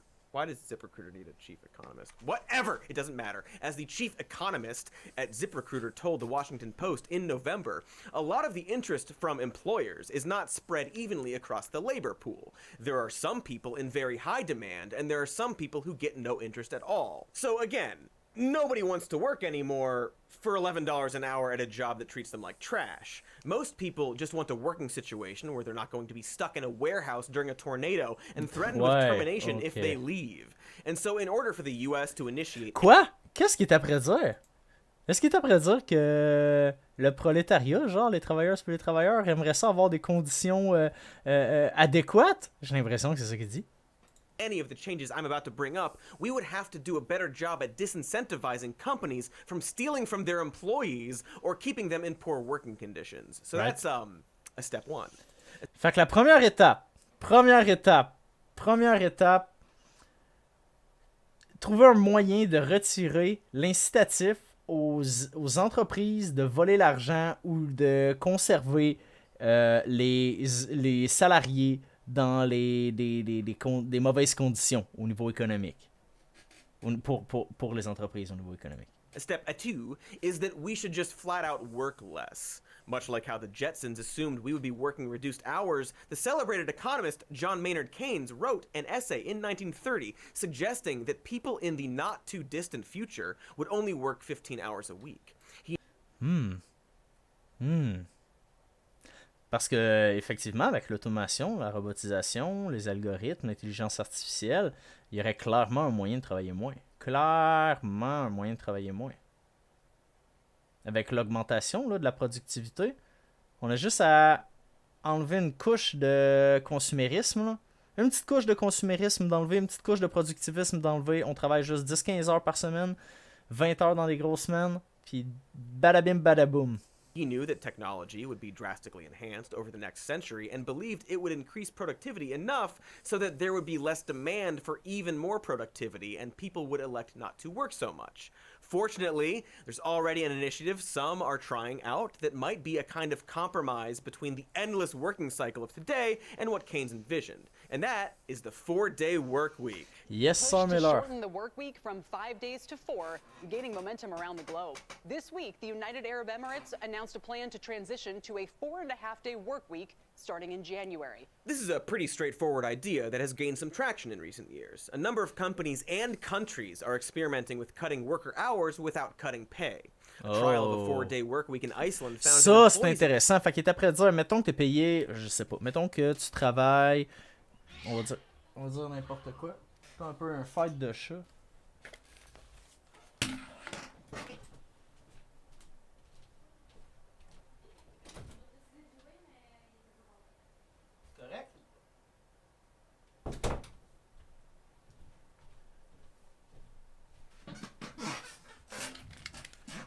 Gros fight de chat, man. Je m'attendais pas à ça. Désolé pour désolé pour le petit moment. Ouais, c'est quoi je t'ai après dire? Ouais, c'est ça. C'est intéressant parce que si pour de vrai, qu'est-ce que ça propose? C'est que mettons que tu fais 100$ par jour. Je dis n'importe quoi. Mettons que tu fais 100$ par jour, tu travailles 5 jours semaine, tu fais 500$ dans ta semaine, on est d'accord? Et là, si tu fais 4 jours semaine, tu vas faire 400$, mais non. Eux autres, ils disent que tu n'as pas de coupe salariale. Puis là, ça, c'est intéressant. Tu travailles 4 jours, mais le salaire de 5. J'aime bien ça, moi. Experienced less stress and burnout and had a greater sense of well-being without losing any of that precious productivity. Microsoft employees in Japan were 40% more productive with a 4 days on, 3 days off schedule. Kickstarter is allowing employees to work 4-day weeks in 2022 as well because apparently they have nothing better to do than, like, I don't know, help raise awareness for a brilliant line of coats for dogs and cats that no one gave a fuck about. And according to this MSNBC headline, the movement for a 4-day work week is even gaining traction traction in Congress. And by gaining traction, they mean a proposed law that, according to the first paragraph of that article, has no real prospect of becoming law in the near term. Thank you, wait to news, mighty fine newsing. The proposed legislation came from Representative Mark Takano of California in 2021 and would, if passed, which it won't be, create a 32-hour work week for most Americans. Or rather, it would require employers to pay overtime for any employee who works more than 32 hours a week. This bill isn't perfect. It wouldn't apply to gig workers, contractors, or salaried employees exempt from overtime, and hourly workers might just see their hours get cut so nobody breaks the 32-hour threshold, which would just cut their pay. So it's actually terrible. It's a terrible idea for a law. Still, you could argue that the fact that this is even being discussed by people in power is a major shift from previous generations, despite those people in power being bad at writing good laws. But honestly, don't hold your breath, unless that's like your job, and in that case, you will still be holding your breath for 5 days a week. Congratulations. More realistically, the future workplace for many employees will probably be some form of hybrid office and work-from-home structure. The jury is still out on how working from home has impacted the U.S. workforce, with a constant push and pull between employees wanting more freedom and employers looking for ways to spy on them. Ça me fait penser un peu, tu sais, dans les premiers épisodes là, de cette série-là, série sur le travail, on avait vu genre que les gens travaillaient, ils appelaient ça des sweatshots, là, mais c'était dans Paris, là, c'est pas les sweatshots genre qui se passent aux Philippines, mettons. Puis c'était des gens qui travaillaient à la maison, en fait. Là. J'ai l'impression que c'est lentement vers là qu'on s'en retourne. Avec l'espèce de gig economy, le hustle, puis le grind mentality, ça me fait penser à la marchandisation qu'on avait vu des débuts des années 1900. Fait que ça me fait penser à ça. Puis là, en plus, avec le monde qui vont travailler à la maison, ça fait vraiment penser à comment ça se passait à cette époque-là. There's even a disconnect here between the companies themselves and the executives who run them. A lot of major companies are giving up office space to save money as their staff works remotely. But at the same time, the executives of those companies want to be in an office. They're 3 times more likely than rank-and-file employees to say they want to work in person. You know, I guess bossing people around on an online workplace communication platform, it's not as fulfilling as berating someone in person, not to mention that if your job depends on looking busy and important as opposed to actually producing tangible results, working from home threatens that. You have to, email everyone photos of you looking stressed and pretending to take phone calls, which just has less oomph to it. On the flip side, there's at least one study showing that in-person workplace interruptions actually improve well-being and job satisfaction. It makes us feel like a real person in a valued team, not just another cog in a disposable virtual machine. Je sais pas qu'est-ce que je pense du travail de bureau. Ben, tu sais, mettons pour celles et ceux qui peuvent. Tu sais, mettons que tu travailles dans le domaine du jeu, tu sais, tu peux travailler chez vous, tu peux faire du code chez vous, puis tu peux faire du code dans un bureau, les deux, tu peux le faire. Mettons là que on pense pas à tout le côté ergonomique, parce que ça aussi c'est un problème, tout le côté ergonomique. Mettons qu'on pense pas à ça, puis qu'on pense pas à qui appartient la technologie, puis aux autres problèmes comme la santé et la sécurité au travail. Donc, mettons qu'on pense pas à ça.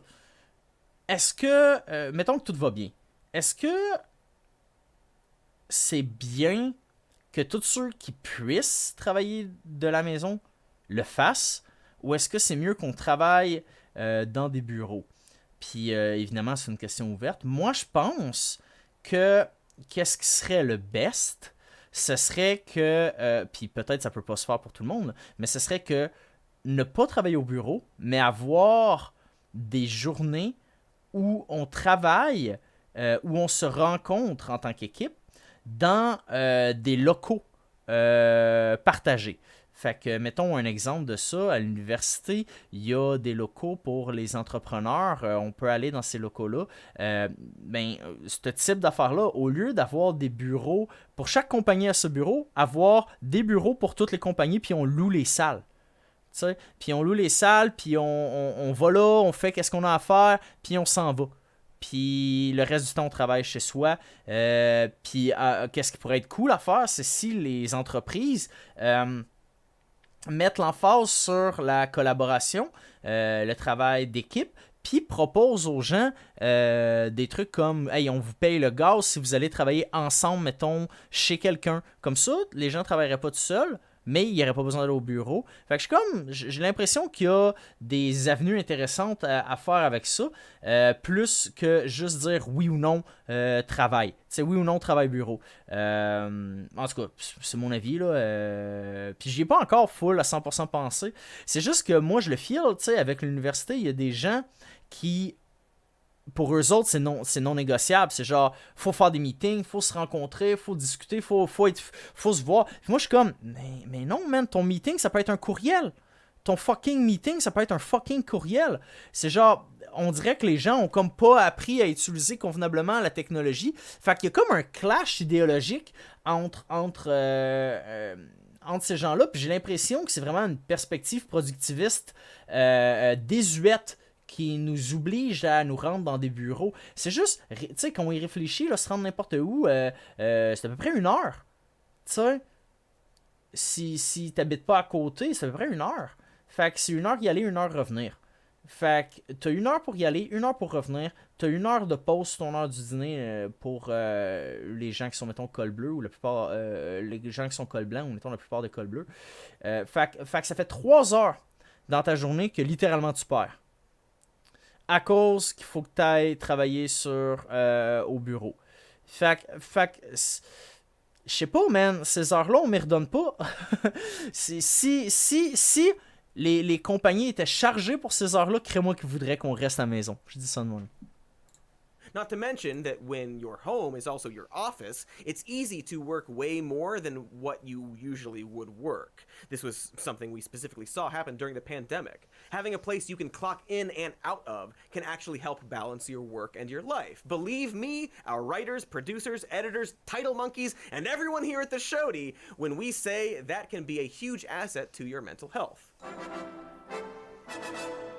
So, for our scenario, let's say our workers of the future are doing 2 days in the office and 2 days at home, with plenty of flexibility to do more or less as needed. You'll still get to work in your pajamas a few days a week, and Bryce, the regional manager, will still get a chance to tell you in person how his dental surgery went. Also, we should ban Slack. Just get rid of it. Everyone hates it.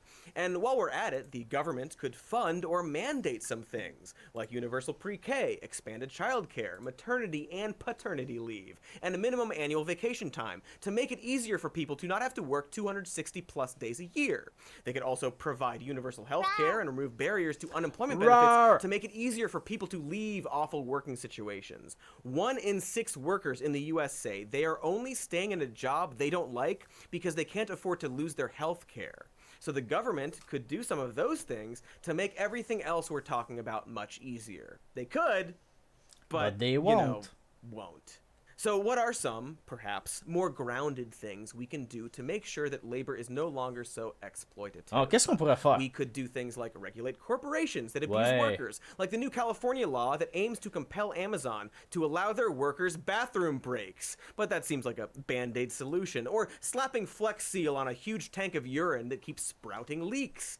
It solves the specific issue of Amazon having a fetish for making their workers pee their pants. Again, not kink shaming, but it doesn't seem like it solves the underlying issue of inequality of labor. Even when legislation is enacted to help workers, when corporations have enough money and power, they're able to overturn worker-friendly legislation. If you recall, in 2019, California passed a new law to categorize Lyft and Uber drivers as employees instead of independent contractors, which would force Lyft and Uber to give their drivers benefits, protections, a guaranteed minimum wage, overtime pay, and disability insurance. Right. In response, Lyft and Uber and various delivery apps spent more than $200 million on Prop 22, a 2020 ballot initiative that reversed California's new labor law. Their money... Calice. Ils font tout asti pour qu'on ait les pires conditions. Went toward propaganda that made it seem like Prop 22 was pro-worker with fake progressive voter guides that urged voters to vote yes on Prop 22, without revealing the mailers were paid for by Lyft and Uber. They also ran ads saying that without Prop 22, 90% of rideshare jobs would vanish! But if drivers are forced to become employees, up to 90% of app-based driving jobs could disappear. Without the context that those jobs would disappear because their companies would rather stop service than pay people a living wage. Right. And by golly, it worked! Prop 22 passed, many voters felt deceived, ultimately proving that money can, quite literally, buy elections. Triste. This is why what we're seeing now with unions, strikes, and the Great Resignation is so...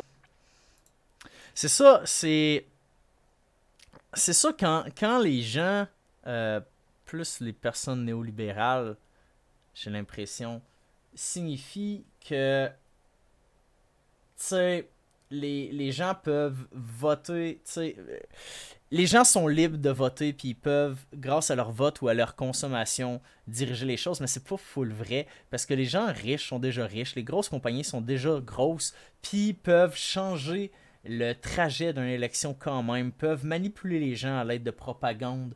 Fait que c'est comme, ok, ouais, sure, tu sais, I guess, on peut essayer d'élire des gens moins pires. Oui, tu sais, totalement. Mais vous avez vu la propagande que Lyft et Uber ont faite? Genre, si on peut tout le temps faire cette propagande-là, ben, c'est genre, ça donne des situations aussi que les gens les plus pauvres peuvent pas faire ces propagandes-là. Ben, c'est pas un combat à armes égales, c'est injuste. Ben, si c'est injuste, c'est toujours le travailleur qui va souffrir. Tu sais, c'est toujours le prolétariat qui va souffrir. So important because it's not enough to wait for legislation to pass. We need to demand better treatment ourselves. But is this sustainable? When the labor market changes, will the leverage that workers gained over the past couple of years vanish? Well, there are ways to make worker leverage more permanent. Pushing for unionization now while workers have more power is a good step, as is being done by workers at Amazon, Starbucks, McDonald's, REI, and more. Another thing to consider is completely different models from the top-down, rich CEO, underpaid workers system we currently love for some reason. As workers realize their value more and more, the idea of the CEO making over 300 times more than the median worker may seem kind of silly. Ouais, hein? Ouais. In 2020, worker pay increased by only 1.8%, while CEO pay increased by 16%. Overall, CEO compensation has grown by over 1,300% since 1978, while the average worker's compensation has grown by only 18%. Ah. This isn't just unfair and grotesque, but actually illogical as well. A 2016 report found the most underperforming companies actually had the highest paid CEOs. So at a minimum, CEOs are grossly overpaid, and maybe they're not even... Puis aussi, il y a deux affaires. Il y a deux affaires à ajouter à ça. C'est que plus une personne est riche, plus ça pollue, déjà de un. Plus une personne est riche, plus ça pollue. Puis je rajouterais à ça que les lois, plus une personne est riche, plus ça se crisse des lois. Parce que si la personne est riche, elle peut juste payer. Se parque dans une zone où t'as pas d'affaire de parquer, whatever, je vais me parquer là, je vais avoir une étiquette, me le payer. Quand t'es tellement riche que tu t'en crises, ça change rien, t'sais. Puis l'autre affaire qu'il faut pas perdre de vue, c'est que qu'est-ce que je veux dire, c'est que oui, c'est ça, si tout l'argent se ramasse dans les mains de quelqu'un de très très riche, il peut pas la dépenser. Il peut techniquement pas la dépenser.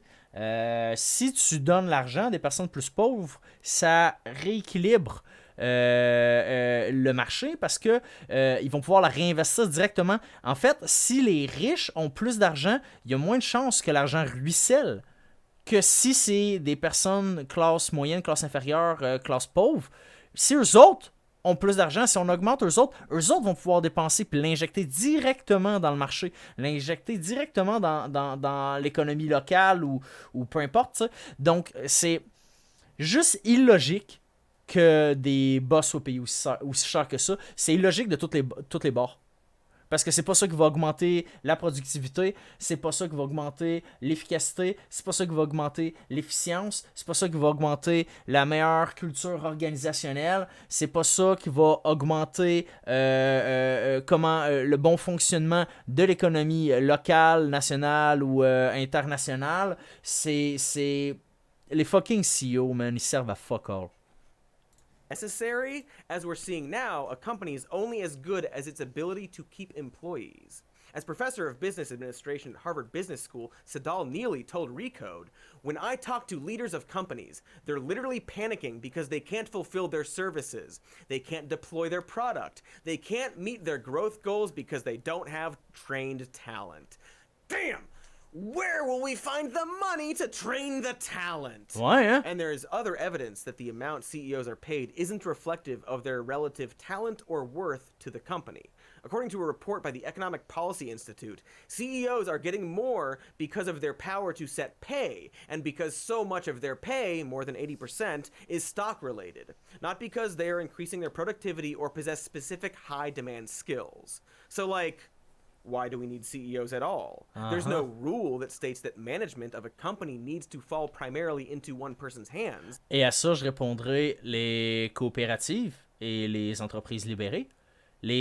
Pour les coopératives, la présidence puis tous les postes administratifs sont élus dans une assemblée générale, puis tous les membres de l'assemblée générale, c'est les travailleurs et les autres membres de l'entreprise. Donc tout le monde a un vote, donc on peut élire qui on veut. En fait, dans une coopérative de solidarité, là, je pense que c'est peut-être légèrement différent dans une coopérative de travail, mais ça reste le même principe général. Puis les entreprises libérées, il n'y a même pas de boss. C'est les employés qui décident qu'est-ce qu'ils font et comment qu'ils le font. Il n'y a même pas de boss, il n'y a pas de structure hiérarchique, il n'y a pas d'organigramme. C'est juste genre, let's go. Fait que oui, puis ça fonctionne. Puis il y a des exemples de bon fonctionnement de ça. That might sound unrealistic, except not only is it already a business model, but an extremely stable one at that. After 15 years as a fixture in Baltimore Station North neighborhood, co-owners Joe Edwerson and his mom, Kathy Palikoff, were forced to close their doors. I've only been here maybe 3 years, but it definitely feels like a special place, and so it was sad to kind of see it go, and yeah, I definitely did not think it'd be coming back. But they soon found hope. The former workers and owners began exploring worker ownership. And after receiving a number of pandemic-related grants, loans, and support from other worker owners, Joe Squared was able to reopen in December of 2020. I don't know that we would have gotten the support if we were just trying to come back traditionally. It's a more democratic way to operate. This is the concept behind co-ops. Ah bon, c'est ça je parlais! But in case you haven't, co-ops are companies where ownership is distributed among workers, and decisions are often made collectively. Workers can buy into the co-op with a certain amount of hours worked and a small investment. The democratic nature of co-ops seems to have helped them weather the pandemic better. In the Bay Area, co-ops were able to make it through the pandemic with minimal layoffs and collectively voted on safety measures for their employees. This trend isn't restricted to the magical hippie land of the Bay Area either. The Democracy at Work Institute examined over 140 co-ops in the U.S. between April and July of 2020. It turned out, most of the co-ops surveyed didn't have to lay off many workers during the pandemic and were able to adapt to new business models rather than resort to layoffs. J'avais entendu voilà un bout, une histoire, je me souviens plus exactement là, c'est quoi que le gars disait, mais il disait qu'il y a des gens, puis c'était à Silicon Valley que ça se passait, il y a des gens qui, eux autres, c'est des entreprises techno, là, puis dans le fond, qu'est-ce qu'ils faisaient, c'était que dans le fond, c'est un peu comme j'expliquais une entreprise libérée en fait. Puis dans le fond, il n'y avait pas de boss. Puis de la manière que les décisions étaient prises, c'était démocratiquement, tout le monde jasait ensemble. Puis en gros, comment qu'ils géraient les payes, c'est que tout le monde était payé, je pense que c'était soit à part égale ou prorata, simplement prorata le travail qu'il a fait sur la totalité du revenu qui est accumulé. Fait que c'est comme yo, pourquoi qui c'est qui a besoin d'un boss? Moi à date, à chaque fois que j'ai travaillé, les boss ont toujours eu des mauvaises idées, que tout le monde était d'accord pour dire que c'est une mauvaise idée, mais le boss il disait qu'il fallait le faire, fait qu'il fallait le faire. J'ai comme l'impression que des leaders peut-être, des gestionnaires peut-être, mais des genre directeurs puis toutes ces affaires là, ouais. Je pense qu'il y a des gens que ça fait trop longtemps qu'ils sont pas sur le plancher puis qui savent absolument pas c'est comment que ça se passe dans la réalité. Ces personnes-là devraient pas être boss. C'est un peu comme au niveau du gouvernement. Moi je dis, si c'est un politicien qui a jamais lavé de vaisselle là, comme job, il a pas travaillé genre dans des jobs en bas de l'échelle, je trace pas ça. Since workers often get to vote on how much they earn, they often make more than the national average. There are some places where workers make around $40 to $50 an hour when including all benefits. Even before the pandemic, the number of cooperatives in the US had been increasing, up over 35% from 2013. The 50 by 50 Project is an organization that aims to raise employee ownership of businesses by 50 million workers by 2050. They reported that co-ops have an average pay ratio from the top to the bottom of 2 to 1 versus the typical ratio that we discussed of over 300 to 1. But what of the precious profits? Can you have a profitable company without a 300 times normal human paid CEO? Well, in 2018, the worker co-ops verified by the 50 by 50 Project employed over 6,000 workers and were able to make close to $500 million in revenue, which seems good. Even if they're not as profitable as Amazon or Starbucks, do they have to be? If the workers are compensated well, and the companies are able to stay afloat, and workers are actually invested in the success of the business because they own part of it, isn't that enough? Ça, c'est un autre point. Ça, c'est intéressant. C'est que, contrairement à l'idéologie, le paradigme présent là, au niveau de l'entrepreneuriat ou au niveau du productivisme, la stabilité, c'est une stratégie adéquate. Tu peux vouloir augmenter, atteindre un certain point dans tes profits, mais tu peux aussi vouloir rester là. Puis rester là, c'est une stratégie qui est très adéquate. Là. Quand on y réfléchit, rester là, ça signifie tout le monde est bien. On va peut-être faire des changements ici et là pour ajuster whatever, mais l'objectif, c'est pas une plus grande partie du marché. C'est sûr qu'il faut surveiller là, s'il n'y a pas une autre personne qui est compétitive et qui est affamée, mais outre ça, la stratégie de la stabilité, c'est une stratégie qui est adéquate aussi.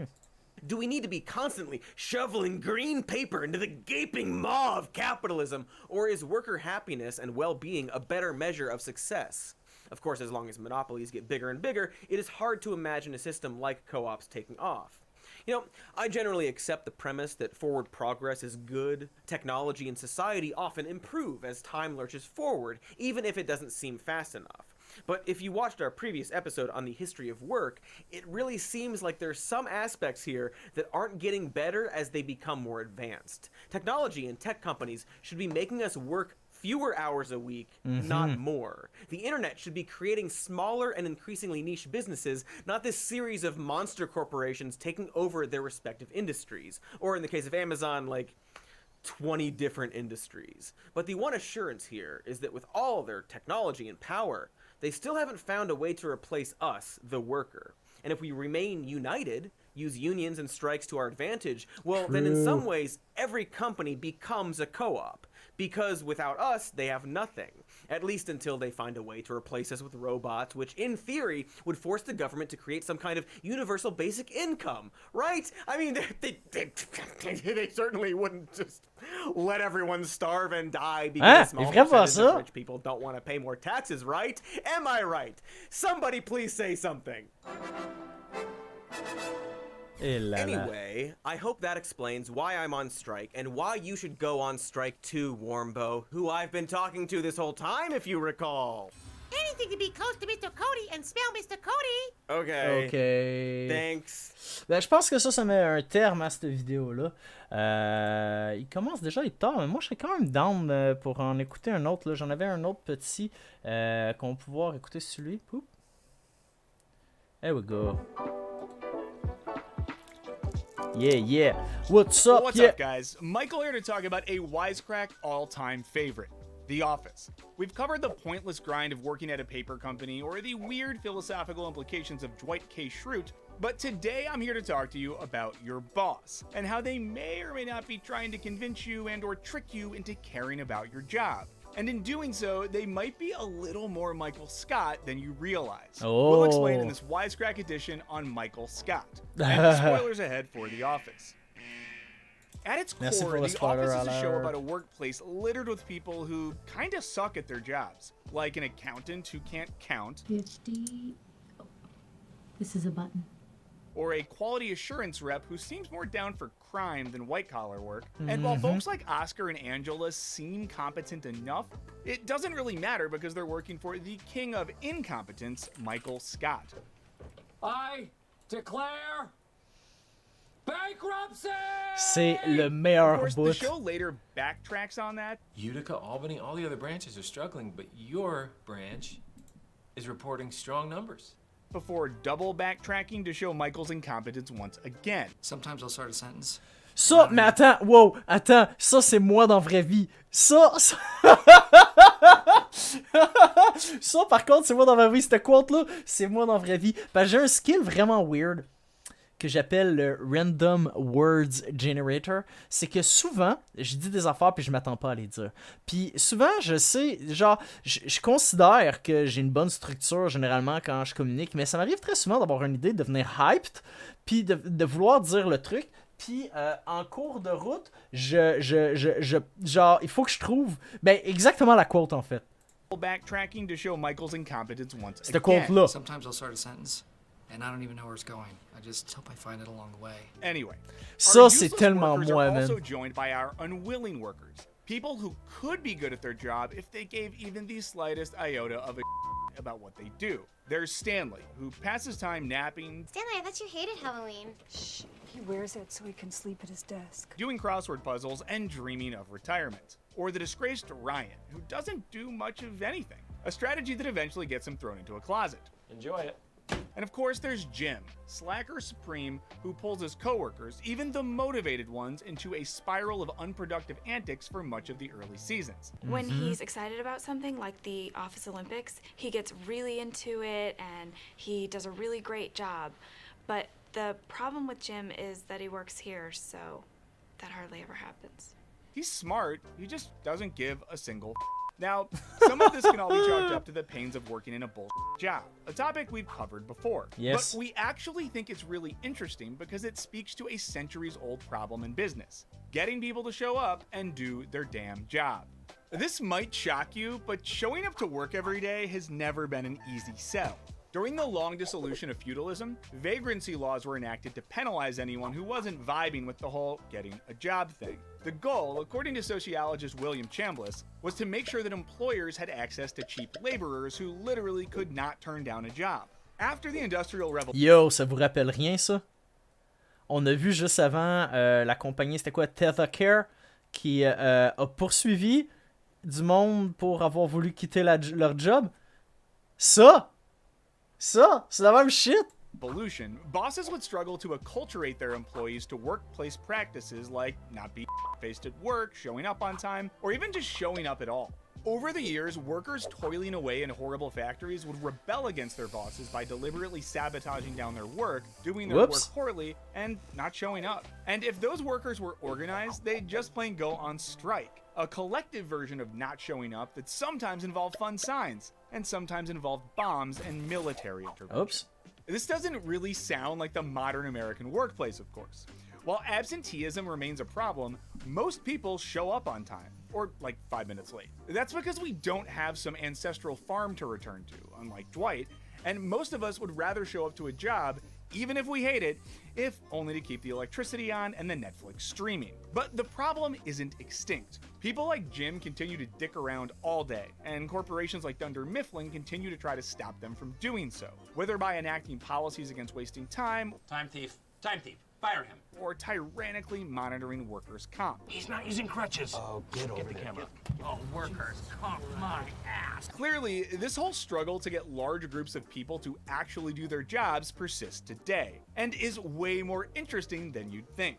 And this is Michael Scott's basic quixotic mission, to get his employees to care. Whether that means desperately trying to keep up morale with bizarre award shows, Thank you all for coming to the 2005 Dundee Awards. or inventing hyper-specific characters to get people to pay attention in meetings. But we can better understand this struggle by going back to the 1970s, a real renaissance period of not doing your job, or at least doing it badly, in the United States and Europe. If today we live in a world where tons of people perform at least mediocrely at work, it's because of what happened in the aftermath of social upheaval in the late 1960s. Est-ce que j'aime, pour vrai, Wisecrack, c'est tellement hot, comme le flow, comment c'est fait, c'est upbeat, même si le sujet est difficile, puis genre, j'aime vraiment Wisecrack, c'est vraiment hot comment ils font leurs vidéos. A time when Creed Bratton was still jamming with the grassroots. This was when managers and the people who studied managers in the Western world, especially France, recognized a serious problem. People were not showing up to work, or were generally unmotivated when they did. That's according to sociologists Luc Boltanski and 𝐓𝐡𝐞 𝐊𝐲𝐧𝐠𝐝𝐨𝐦, who note that this coincided with an increase in strikes and even physical violence against bosses. Aye, aye. What's more, they noticed that the quality of work was flagging due to workers' severe lack of interest in their daily tasks. Obviously, this kind of sucks for a company's bottom line. Jim is the perfect embodiment of this kind of worker, the so-called go-slows, who even deliberately sabotage their workplaces in order to disrupt the daily grind that they load. He does this every time he pranks Dwight, every time he screws with Michael, and every time he distracts Pam, aka all day, every day. So how did we go from a world where everyone was jimming it up to one where people check their work emails after a fun Saturday night out, with a little thing called neo-management? And even though he does a pretty bad Je sais quoi, je me souviens plus exactement, mais je sais que la première fois que j'avais vu ça, j'étais mad. Job at it, Michael Scott is the perfect embodiment of this philosophy. Michael Scott as a manager is a response to everything people initially rebelled against in the late 60s and 70s. As Boltanski and 𝐓𝐡𝐞 𝐊𝐲𝐧𝐠𝐝𝐨𝐦 note, nobody wanted to be a suit or sell out to the man. And this image of stuffy corporate types had a lot to do with the push to make workplaces as scientific as possible. They describe how, in the 1960s, there was a transition away from small, nepotistic firms and family-run businesses to larger companies that required professional legions of managers to run properly. But these larger companies also felt soulless. People were not engaged with or motivated by their work. So companies faced with this problem started to adapt. And especially in the 1990s, they really started to Michael Scott it up. Basically, it was believed that workplace hierarchies and the resultant dominated relations they inspired were harmful and even immoral. Michael seems to have internalized this message. Now, you may look around and see two groups here. White collar, blue collar. But I don't see it that way. And you know why not? Because I am colorblind. It's a world you might be familiar with. Many workplaces lost their rigid hierarchy. They stripped visible signs of power from those in charge to convince lowly workers that their managers are just their lovable. Exact. Pas pour que ce soit le cas, pour convaincre les travailleurs. Je viens de réaliser que c'est en anglais. C'est pas pour vraiment être près des travailleurs. C'est pour leur laisser croire qu'ils sont prêts. The people that you work with are just, when you get down to it, your very best friends. And this, if nothing else, is the Michael Scott ethos in a nutshell, but taken majorly to the extreme. From the very opening moments of the show's pilot, Michael's #1 MO has been simple. Get the people in his workplace to adore him and thus adore their jobs too. Would I rather be feared or loved? Easy, both. I want people to be afraid of how much they love me. What's actually really brilliant about The Office is that by doing this, they took a real workplace phenomenon, in fact, a defining phenomenon amongst this era of managers, and turned it into Michael's #1 personality flaw. Michael's drive may be a little more self-centered than just make money, but the result is very much the same. Your boss might slyly try to empower you with a grand vision of your organization's noble goals, or worse, dress up your dull workplace with birthday parties, a ping pong table, and a very GIF-heavy company Slack. And it might work. But Michael Scott is iconic for just how plainly he shows the reality of these paltry attempts at boosting worker engagement through his own incompetence. True. He tries to buy ice cream sandwiches after everyone's healthcare was just slashed, and throws a murder mystery party to distract from bankruptcy rumors. Across the board, his attempt to spin his coworkers into family is so amazingly cringeworthy because they're so clearly not. What's more, as Boltanski and 𝐓𝐶 𝐊𝐲𝐧𝐠𝐝𝐨𝐦 note, the new era of managers do not seek to supervise or give orders. They have understood that such roles are outmoded. They become team leaders, catalysts, visionaries, coaches, sources of inspiration. And this is the description that fits Michael Scott to a T. Tellement vrai, c'est tellement vrai. On le voit là, on n'a pas besoin des boss. On n'a pas besoin de personne nous dire quoi faire. Tu sais, on n'a pas besoin des gens nous dire quoi faire. On est capable de prendre les moyens de production puis de les utiliser à leur plein escient, tu sais. On n'a pas besoin de se faire dire quoi faire. As the show is littered with talking heads of him aspiring to be some kind of weirdo thought leader. Reverse psychology is an awesome tool. I don't know if you guys know about it, but basically, you make someone think the opposite of what you believe, and that tricks them into doing something stupid. And while at first it seems like pure madness, when we understand it in the context of Neo management, suddenly he makes sense. He's doing what many other managers at the time were supposed to be doing. He's just taking it to the nth degree and also really sucking at it. In this era, according to 𝐓𝐡𝐞 and 𝐊𝐴, managers also started to stress creativity to combat the whole dehumanizing meat grinder aspect of work. It's a problem we can see with people who, absent any real creative agency in their job, turn to art, or the art of pranks. The problem of making your job feel more creative is one even managers suffer from. And we see Michael coping in a myriad of ways. By recreating an episode of Survivor Man, writing his own movie, making his own commercial, or dressing up like Willy Wonka for a harebrained promotion. Michael doesn't want his workplace to be some inhuman meat grinder, which is why it pains him so much to fire anyone. Oh, man. Okay, I have to fire somebody. Or put a family paper company out of business. My heart says no. It's why he insists that his constant fun distractions are good for his workers. It's also why he responds so negatively to Charles Miner, a manager with experience in the old school steel industry that probably doesn't value creativity as much as your new social media startup. Interestingly enough, The Office debuted in 2005. Just about a decade after these ideas were percolating. In fact, to be technical, Michael Scott was still in the early days of his Dunder Mifflin career as the discourse really started going down. And so it makes sense that he embodies the entire ethos, just way to a fault. Whereas good Neo managers attempted to connect with their workers on a personal level, Michael Scott's attempts at familiarity are constantly straining relationships, driving people absolutely bananas, and actively disrupting their focus. From getting too involved in people's relationships to trying to force an employee into rehab. There is no way! There is no way! There is no way! There is no way! To divining the sexuality of another employee and then outing him to the whole office. Ah, ça c'était de l'hostie de merde, ça. Tell who's gay and who's not. Of course. What about Oscar? Absolutely not. Well, he is. In one telling episode, we literally learn what we basically already knew. That Michael's antics, far from fostering a healthy workplace, are actually the single greatest cause of stress in his employees' lives. Michael, Let me get you. would you step back, please? Okay. Please. All right. A little further. Okay. That is better. Of course, as much as Michael tries to convince everyone that they're a family of equals, there is still a hierarchy at the office. Michael Scott is the boss, still. Even when he does boss stuff, like making everyone attend wildly inefficient group meetings, it's always for the greater purpose of getting closer to them. But while he might spend his time pretending he's everyone's friend, it takes Stanley openly defying him to reveal that at the end of the day, Michael is in charge, even if, again, he's not very good at it. This was a fake firing. Now, neo-management thinkers encountered another growing problem in the 90s. Workers also just didn't want creativity, they wanted purpose. True. That paycheck wasn't enough. People wanted to know they were making a difference or changing the world. It's why every dumb new social network startup will brag about connecting the world and making people's lives better. It's a struggle I'm sure many of you watching this deal with, as you ask questions like, why toil away at a job until I'm old and spiritually dead inside? A question familiar to both Pam and Jim. I don't think it's many little girls' dream to be a receptionist. It's a problem framed at the top of the show, with Jim's first talking head. My job is to speak to clients on the phone about quantities and type of copy or paper. Basically, Jim's job is A, boring, and B, pointless.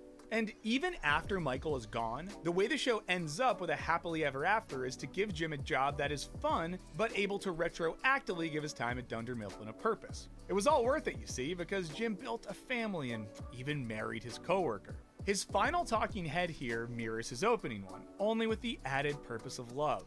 My job was to speak to clients on the phone about quantities and types of copy or paper. Even if I didn't love every minute of it, everything I have, I owe to this job. Heartwarming stuff. But it's c'est quand même vrai, hein, parce que la mobilité, tu sais, la mobilité des personnes, puis genre, qu'est-ce que les gens vivent, tu sais, en fait, qu'est-ce que les gens sont profondément et intimement reliés à toutes les expériences qu'ils ont, même des expériences qui amènent PTSD, puis qui amènent, tu sais, d'autres types de traumas, même si des mauvaises expériences, ultimement, qui sont et dirigés par ces expériences-là, puis là, faut pas croire que je pense que c'est une bonne chose, des expériences traumatisantes, là. Ce que je veux dire, c'est que si on réussit à passer au travers du trauma par la suite, on réussit à se guérir, ou on peut voir, on peut faire la rétrospection, réfléchir à notre vie, réfléchir à qu'est-ce qu'on a vécu, puis voir justement avec introspection les résultats que ça a eu sur notre personnalité, on doit qu'est-ce qu'on est à toutes nos expériences. Un bon exemple de ça, c'est moi présentement à l'université, je vois d'autres gens qui ont vraiment beaucoup de la difficulté à faire qu'est-ce que moi je fais, mais moi c'est juste, j'ai travaillé beaucoup dans ma vie, dans le domaine du jeu, j'ai réussi à apprendre beaucoup d'outils qui m'ont permis, qui me permettent maintenant d'être vraiment mes affaires structurées, organisées, mais si tu sors tout juste du cégep, t'as peut-être pas tous ces outils-là, fait que tu trouves ça tough l'université, tu sais. Fait que là où je vais en venir, c'est comme, je trouve ça intéressant qu'ils mettent ça tu sais, qu'ils mettent ça je sais pas, en exergue, qu'ils montrent, qu'ils démontrent ça, qu'ils en parlent. Parce que c'est vrai, puis on oublie trop souvent, même les pires styles de jobs qu'on a eu dans notre vie on nous ont aidés d'une certaine manière. On peut le voir de même, pas obligé de le voir, parce que s'il y a des jobs, c'est de la style merde, puis c'est frustrant, mais on peut. Si quelqu'un qui veut voir ça, c'est le côté positif, si on veut des choses, mais ce serait une bonne manière de voir ces jobs passés, même si on les a détestés. Fitting that Jim's arc is to land a job that allows him to be creative. While the details about his new job are vague, we know that he gets a job with Athlete, a sports marketing company that is allegedly more creatively fulfilling than the paper business. He gets to play ball with his heroes, read their bad screenplays. Megan, I was too shy to tell you this when I was just a normal professional baseball player, but I love you. And work in a place with poorly placed basketball hoops, aka neo-management done right. But back to Michael. While he fails to instill creativity and purpose in the workplace, the thing he's really trying to do is, again, an aggressively real phenomenon. See, all the creativity and purpose can often hide another truth. Your boss can't pay you more, so how else do they get you to work harder? Alright, là, je sais pas où ça s'en va, mais il y a une affaire que je veux dire par rapport à ça. Si, j'en ai déjà parlé, je suis pas mal sûr, mais si la stratégie de votre emploi, c'est de faire, mettons, une bière du vendredi, ou genre, hey, 2 fois dans l'année, on sort au, je sais pas, village Valcartier ou whatever, fuck ça. S'ils peuvent pas augmenter le salaire des gens, donner des conditions, des assurances ou de meilleures conditions de vie comme, je sais pas, le bus, comme des garderies, whatever, s'ils peuvent pas donner ça, fuck la bière du vendredi, man. On est capable de se payer des bières. Donne-moi mon argent, puis je vais aller me chercher une bière, ça me tente. Reading modern-day management literature, you may not be surprised to learn that things like unlimited vacation days save companies money because you take less of them. And perks like snacks are often valued by employees more than cash. In other words, I'd rather take a job that paid $5,000 less if I got $500 of kombucha and a limited cold brew on tap.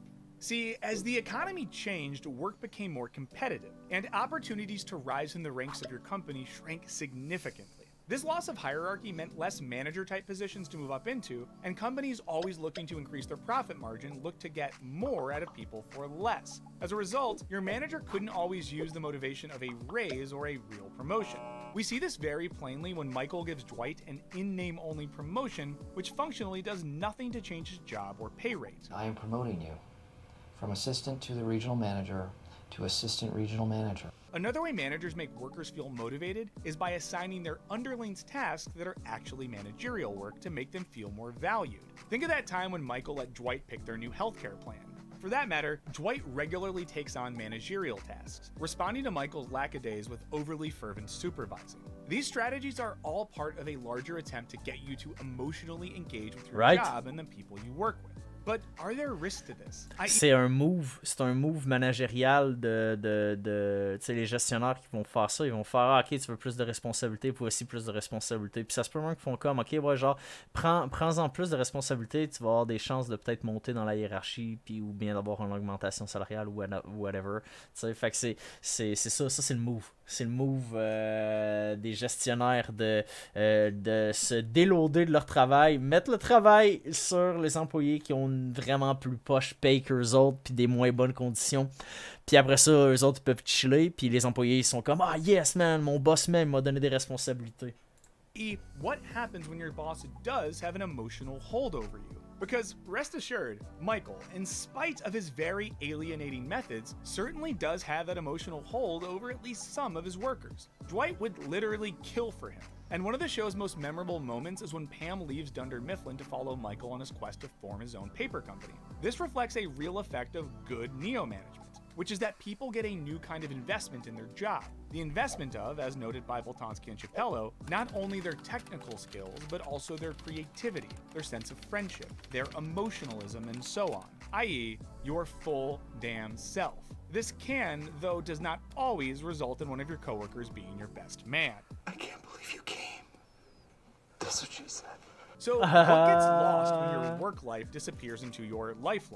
New risks of exploitation, according to our friendly management nerds. And that's concerning because neo-management has been widely propagated, which is to say, Michael Scott's don't happen in a vacuum, and his bizarre behavior is evidence of something very real.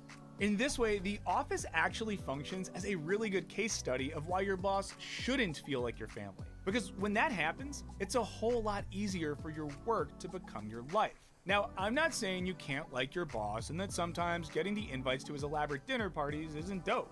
Will you not do that? It's disgusting. You know I have soft teeth. And there's plenty of great bosses who will stand up for their employees. And to all the managers at Omnia Media and Enthusiast Gaming, I love you. And no matter what I just said, you're my family. But if we look at all those other companies, we can see how neo-management tactics, whether it's playing Call of Duty for team building or holding a spirited beachside competition for promotions, are almost uniformly designed to blur the personal-professional line. But the next time your boss tries to act like a family member, ask yourself what he or she is really trying to do. It's possible they're just trying to get more work out of you for the same amount of money. But what do you guys think? Right, thanks mate. Bon, excellent. J'espère que vous avez eu du fun. J'espère que ça vous a intéressé. Tout ça, que c'était vraiment tight ou pas. Mais moi, j'ai trouvé ça quand même le fun. C'était des bonnes vidéos. Nous autres, on va se revoir pour le DUMcast la semaine prochaine. Puis sinon, on se revoit demain. Puis ça va être fucking cool. Hein? Ça va être vraiment hot. Alright? Salut la guys. La guys.